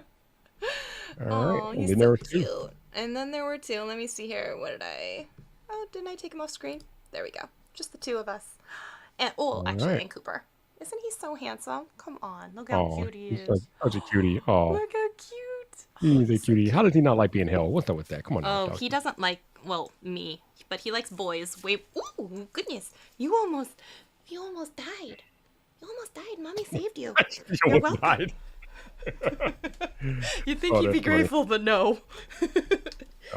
Oh, are Too you funny. jealous? Are you jealous? 1 second. Here comes the little one. Wait. Oh, it's a 2-for-1er. Oh, you got all the doggies. Okay. She's a runner. She's a track star. Oh, Look at her. Hi. check her Oh, out. thank Oh. you. Thank you so much. Yeah, that's definitely your puppy. She's your human. You're her human. Yeah. Oh, no, How she dare you. prefers dad way more than me. But every once in a while, she's like, oh, the camera's on. Here I am. I'm ready for my close-up. I'm ready for my close-up. Look how cute I am. Love it. Yeah. You know, Shelly, you are getting dangerously close to Viper territory. Oh, just like the long live stream, you mean? Yeah. Who do you think you are? 2.5 hours, like it's nothing. I think it's easier sometimes. Like I said, when you're streaming with friends, it's just a conversation, Yeah, and the time fly goes so by. much faster than when you're, by Fly yourself. by. And, hi, you got things to say. Bye. Love You it. got things to Love say. it. You got things to say. Ow. Yeah. Ow. She's like, what is that noise? That's Viper. It's me. Viper. It's only me. It's Viper. Oh. Usually I am more audible. Oh, I think she can still hear you. I think she can still hear you. So Oh, what's I next for bet. your channel? So you're saying you got more time to actually focus on your channel. Like, what are you working on? What's next? You said you're open up your content just for more than just Apple? Techtober, Shelly, and Techtober. I think I talked to you earlier. There are 3 tech events next week, all in a row. So we got to see what these companies are about to Samsung unveil and next week. Pixel and Apple. Yeah, guys. I think it's Apple's nice though on that Monday. they all got their own date. They weren't trying to step on each other. They could have. They really could have. Yeah. 3 years ago, Apple stepped on OnePlus and toe by having an event the same date in the same city as OnePlus, which I was like, damn, Apple. But this year they were a little bit more kinder, so that was pretty good for Apple part. Yeah, I will Because they say could have stepped on I'm Google really toe. excited for the They could've. Pixel. I am too. A lot of us are looking at that as potential fold in a year, and depending on what it brings to the table, it could definitely wind up taking it home. We'll see. You think so? Oh, my audio is low? Oh, that's funny because I know you said that. Here you go. We'll boost it up a little bit higher. Not low to me. It sounds good to me. But Yeah, it's different, I think, from here than what the output from the studio. So So yeah, I am like really excited though for. Can I yeah. just say, as a hot take, tech hot take, I think Uh-oh. Samsung is overrated. In what way? Just period. End of Because sentence. Samsung is a big ass company. They make a I lot of know. things. So Samsung phones. We're talking phones here. phones. Okay. So I have the Samsung, the S20 Ultra, whatever you want to call it. Okay. I Yep. kind of hate this phone. I would much rather use the Pixel 5. Yeah. Honestly, I have heard the S21 is like really great. It's so good, but I honestly like this curved edge. I don't like it. I don't think it's that great. Yeah. So I just gonna put that out there. Yeah. I think The S21 is a lot better. Yeah. But I agree. Yeah, the S20 Ultra was a fail in a lot of ways. That camera system was a fail too. It's weird. It like the zoom is kind of janky and like it's not smooth. And I know a lot of people like are always ragging on the iPhone. It's like, oh, there's no real changes year over year. You just shifted the camera. And I'm like, the iPhone is dependable. The software is stable. And like I enjoy the iPhone. A lot of the stuff in the iPhone. I will say I feel the experience inside of the Pixel is superior to the one over Samsung with all the bloatware that they add. So honestly, like if I were to rank phones, I would say like the Apple phones and then the Pixel phones and then the Samsung phones for me. So that's just my personal take. I think Samsung is at the bottom of the barrel for phones experience. Yeah, I mean it's personal preference at the end of the day. It's all about personal preference. So history treehouse, that can be all hearing loss and things like that. And, I don't think I have any, although I am getting older, so you never know. But as far as people who talk about tech that's good for people with suffering hearing loss, I honestly I don't know. I'm pretty sure there are a lot of channels out there that cover it, but I don't know any offhand. That's an interesting take though, because not just for technology, but just for like life in general. So I remember seeing a store that was like for left-handers only, so they could have a store where it's like everything inside its store is for left-handies. So whether it's right, and you don't think about it until you are left-handed. You don't think about it when you are right-handed, having a store for only right-handed things. But if you think about it, like scissors, like everything you think of is always like predominantly right-handed. You'd have to go out of your way to find something for left-handed. So we make it extremely difficult. So I wonder if there's probably just a bunch of channels about how to navigate, survive, whatever it is, from everyday tech to your phones to everything else while you have hearing impairment, right? Because that right there is, it seems like a no-brainer, but like probably so needed and underserved in whatever it is. If it was colorblind or, vision impaired or whatever else it is. I feel like it's just something that would be really, really helpful. But if you think about that... I think there's a big push right now for tech, for making tech more accessible and accessibility. I think we are slowly getting better with that, but I think we still have a ways to go to catch up to making technology in general more accessible to people that have disabilities and different things like that. Yeah, interesting. And I'm curious because I've always found, well, now I'm just curious. Anyways, I can say that I don't think the Samsung phones, again, I'm beating them up, but I don't think that their audio is that good either. I was looking at them for their video, so I had joined like the Amazon influencer program. I'm starting to make some of these videos. I was like, I don't want to rearrange my camera and do this top-down shot because I'm doing a lot of hands and no face. So I ended up using the S20, and then I used a couple of the Pixel to do the video, and then I used my iPhone. And eventually I kind of like was like, oh, I like the iPhone because of the whole like AirDrop or whatever if I'm going to edit it. I will say that's the big thing with any of the Android or any other phones where you have to like wait for it to upload to Google Cloud or whatever it is and then download it later. Like it's such a pain in the butt. But I don't think that the audio is very good in the Samsung phone either. It was like clear in the Pixel, and in the iPhone I think the speaker is really, really good. That is not a recommendation or anything. I was just saying from my experience in running those things. But even way back in the day, I remember, because I was on the Samsung Galaxy S3 when it first came out, S3 and S4. I was on S3, S4, S5, which is weird to think about. Like way back in the day, this is probably early 2000s. I don't even know when that was. It was way back. I remember even back then not even liking the phones that much. But I kept buying them because, like I said, I'm dumb. So I always remember being like, so I hate all of the notifications that you get across the bar for all of the Android apps that need to be updated and stuff like just so much of that Android system has like bugged me over the years, and I don't know why. I just keep going back to it every once in a while and then learning my lesson and being like, nope.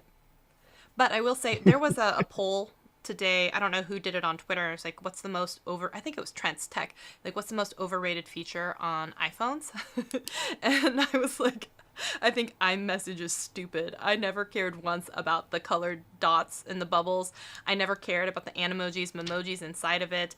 And people making a big deal about, like, iMessage, I was like, I think it's so overhyped. And it's just never... I don't know if you have a winner for most overhyped Apple feature on iPhone. But for me, it was iMessage.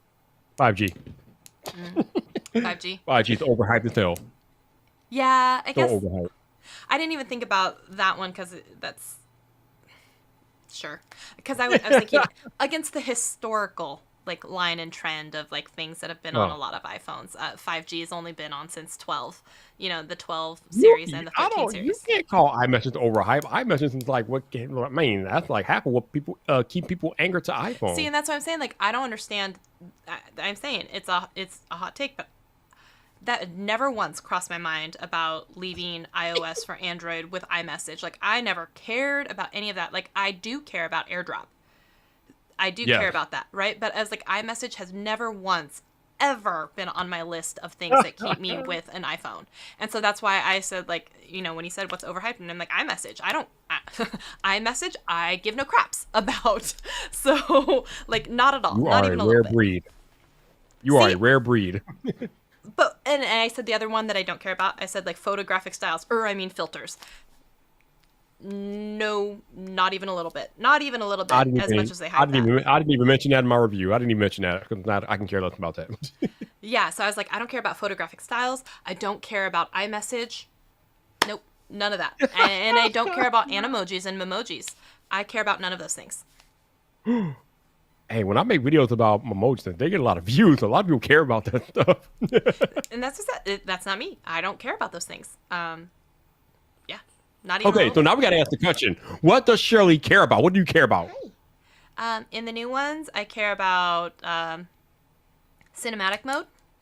Oh, by the way, I don't know if you've seen this, but have you? Because you edit in Final Cut Pro, right? Have you seen the weird colorants? And I guess this would happen to you on the 12 too, so it's probably not new to you. Yeah. But the weird overblown highlight. Final Cut Pro? Yes, and you've seen how to fix it, obviously. But like that happened to me today for the first time on some of my first clips that I've actually shot with iPhone. And yeah, and I hadn't experienced that before when it was, you know, like the HDR, whatever it is, and you have to convert it to that HLG to the 709 with the SDR. And that was the first time I've had to do that. And I could imagine that would be, one, super frustrating, but two, like very like a jarring experience for anyone who has no idea like what is happening. And they're like, it looks fine on my phone. Why does it look like this in, you know, the program? What do you mean I have to convert it? What is all of this stuff happening? So whatever you just said that you do to fix it, I don't even know what the hell that is. I just drop the exposure. Dropping the exposure usually fixing it pretty quickly. No, there's actually a two-step system that you do inside of Final Cut Pro. So one, you go into the HDR in like the, you know, where you add like the different filters and things like that. So you go to that thing and you drop HDR onto it, which is going to start the process. And then the other thing that you do is you go up to the video clip itself and then you change it. Let me pull it up because I just did this today actually. So I can tell you what it is. I don't understand what is happening, but it's totally freaking me out. Maybe I can even show you. 1 second. 1 second. I'm sorry if this is 1 second though, because I did bring it up, so I want to share it. 1 second. Yeah, like I don't even do all that. All I do is go to the color grading and drop the exposure some, and that usually clears it right up. No, that's not how you have to do it. Okay, so you know how I just posted the clip today about like the Instagram reel about like I had the women in tech book and then I had the switch to something else. So let me show you how this works. 1 second. Yeah, Doug, the issue it only shows up in the iPhone 12 Pro and newer, iPhone 12 and newer phone because Apple changed the HDR settings or whatever in them. Yes. Yeah, it's goofy. Okay, so I want to make sure I don't blow out anyone's eardrums either. Let me see if let's not do that. Yeah, I don't want to do that. Let me lower the volume on this clip, and then let me see if I can take off all of the things on it and see if I can run through the... Okay, let me see. If I want to... Oh, I should go into preview mode. That way I don't just automatically start sharing the wrong things. Is it here? Which one? Okay. I want to share my desktop. Okay. But I want to share the whole thing in the timeline. Sorry. I'm trying to figure it out. Figuring it out on the fly, right? That's just what we do. No, that's not right. Keep talking. Keep talking. Talk amongst yourself. No, that's you. You have to entertain the people. You have to entertain the people. Oh, hey, no problem. Glad I can help. Glad I can help. So what else is going on? Payday tomorrow for me, so that's nice. Always good. Oh, nice. Also in the next, actually I don't know, but tomorrow, the new Halloween movie is out, Halloween Kills, and we don't have to go to the theater to see it. So I'm excited about that. I can watch it from the comfort of my own home, which is very awesome. Not even a little bit. Not even a little bit for that. I don't do scary movies. Nope. No. Like, dog, we're not doing that. Why is it showing the wrong window? I should be able to I don't know, choose, but that looks all colorful and Mackie. We're on Mac. Wait, are you seeing my screen? Yes. Oh, you are? Oops. Yes. Dang. Now I think you're waving at me now. You're waving at me. You have books in your hand now. All right. But you're not seeing the timeline. Hold on. Let me see what I can do. I can see the timeline. There it is. Wait, you can? It's not showing up on my end. Okay, wait. Okay, apparently I can't see what you guys are seeing. Oops. Shoot. 1 second. Let me just make sure here. I have to pull up my own stream online to even see it. Okay, let me see. What are you guys seeing? Okay. Oh, no, you're seeing it. Okay, you're seeing this window. So let me change. Wow. This is... I'm sorry. I'm a professional. I'm not a professional. Oh, goodness. Okay, let me see if you guys are seeing all the things here. Okay. So hopefully you guys are seeing everything now, right? All of my Final Cut Pro? I see your timeline. I see you waving at me. Okay, so what's weird is in this Ecamm preview... Oh, maybe I'm in the wrong window. Wait, maybe that's why. Let me finish. Maybe that's my bad. Okay. Okay, let's see if I can take off all of these things. Okay, so this is what it looks like, right? When I brought it into Final Cut Pro, like super blown out and everything like that. So anyone who has an iPhone 12 or 13, if you shot in HDR and then sent it, airdropped it, and then brought it into your editing program, it might look like this. And it's like, what the heck, man? It's all blown out. Like, you can't use this. Cute. No. Okay. So one of the first things you have to do is you have to go over to this little guy here to bring up all of the filters. And then you have to go search for HDR. And then you drop the HDR tool on top of the clip. So once you do that, which is this guy, it's going to bring back some of the color. Actually, it's because I also... And in the clip itself, if you look at the information... Let me just make sure. It's here. How do I change it in here? There's a second step that you have to do. So it would have brought back some of the color, but not all of it. And so the second part that you have to do is change it from... It's in one of these options where you change...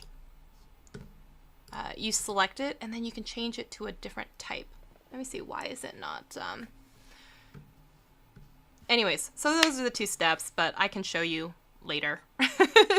But it was something like it shows up as like instead of HLG, you have to change it to I'm gonna tell you one more time, just because I'm a good friend of yours. The only thing you really need to do is go to the color grading wheel. No, I swear. No. Yes. No, it's not the same. It's not. It may be easier, but it doesn't look accurate. No. What? It looks accurate enough. No. Let me go back and show. You're trying to do all this complicated stuff, and Viber's trying to make your life easier. But it's making it better. So I'm saying. So one of them where it's like instead of HLG, it will show you, and you drop it down and you change it into. Gosh, I wish like it's being under pressure right now. It's Shelly.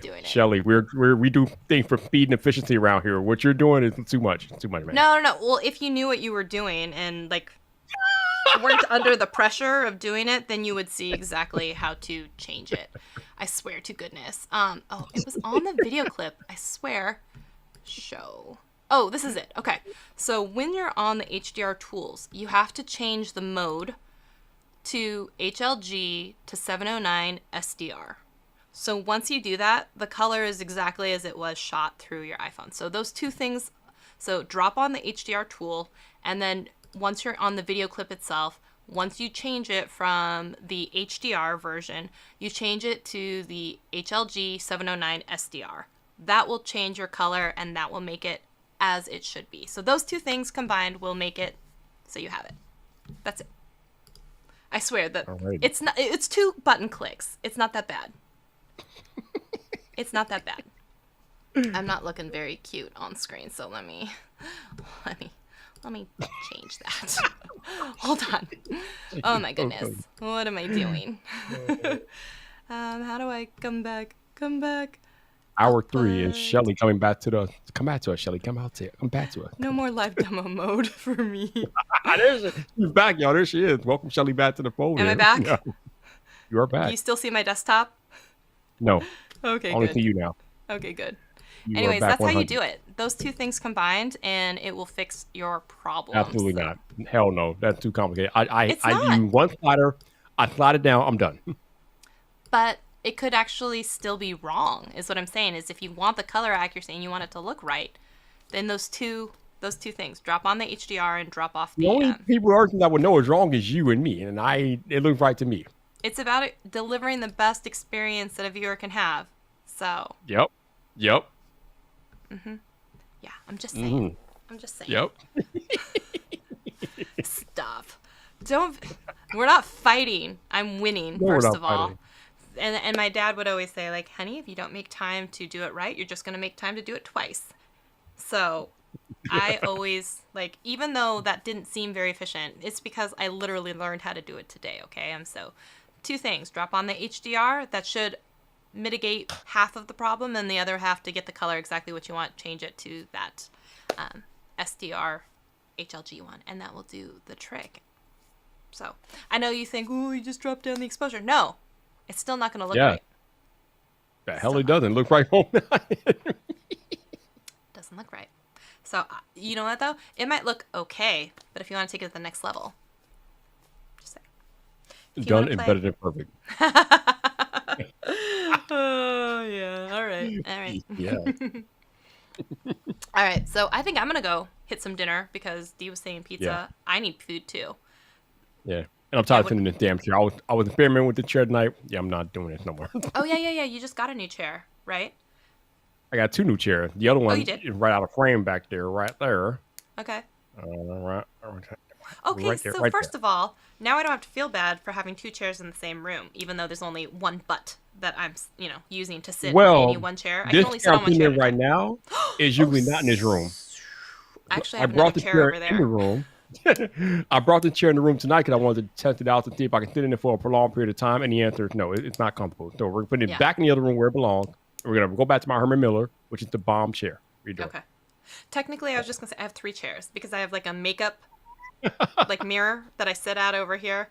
And then I've got this one for my job. And then I had that one for my previous job, which is right now kind of abandoned and sitting. But on any given time, I'm sitting on one of these 2 chairs over here, just not that one. Definitely. If anything, I should move my comfortable chair over here, shouldn't I? To my makeup station. You should be sitting in the most comfortable chair when you're on stream. Yeah. So if you're doing that, you're good to go. But these 3 hours have been lovely. I appreciate you having me, and I look forward to you being on my channel with the rest of the ladies next Friday night. That should be fun. Yeah, if y'all didn't know, it's got Ladies Night over on Viper's channel next Friday. Come see us. I will be there. And I'm sorry, I didn't even think about that. You've also been here with me for 3 hours. You were in it for the long haul, man. Well, it was a pleasure having you. That's why I pay for all these upgrades so I can sit and stream for a longer period of time, because sitting on the couch for a sitting period of time, that ain't it. That was terrible. Fair enough. All right, everyone, thank you so much for tuning in this Thursday. I am back now, so we'll see you on Thursdays. And if you like sad, depressing songs, come see me on Twitch on Sundays for sad, depressing songs starting at 8:30. So everyone have a great night, and we will see you all next week. All right? Bye, everyone. Peace. Okay, wait. I got to figure out. I'm in the wrong window. 1 second.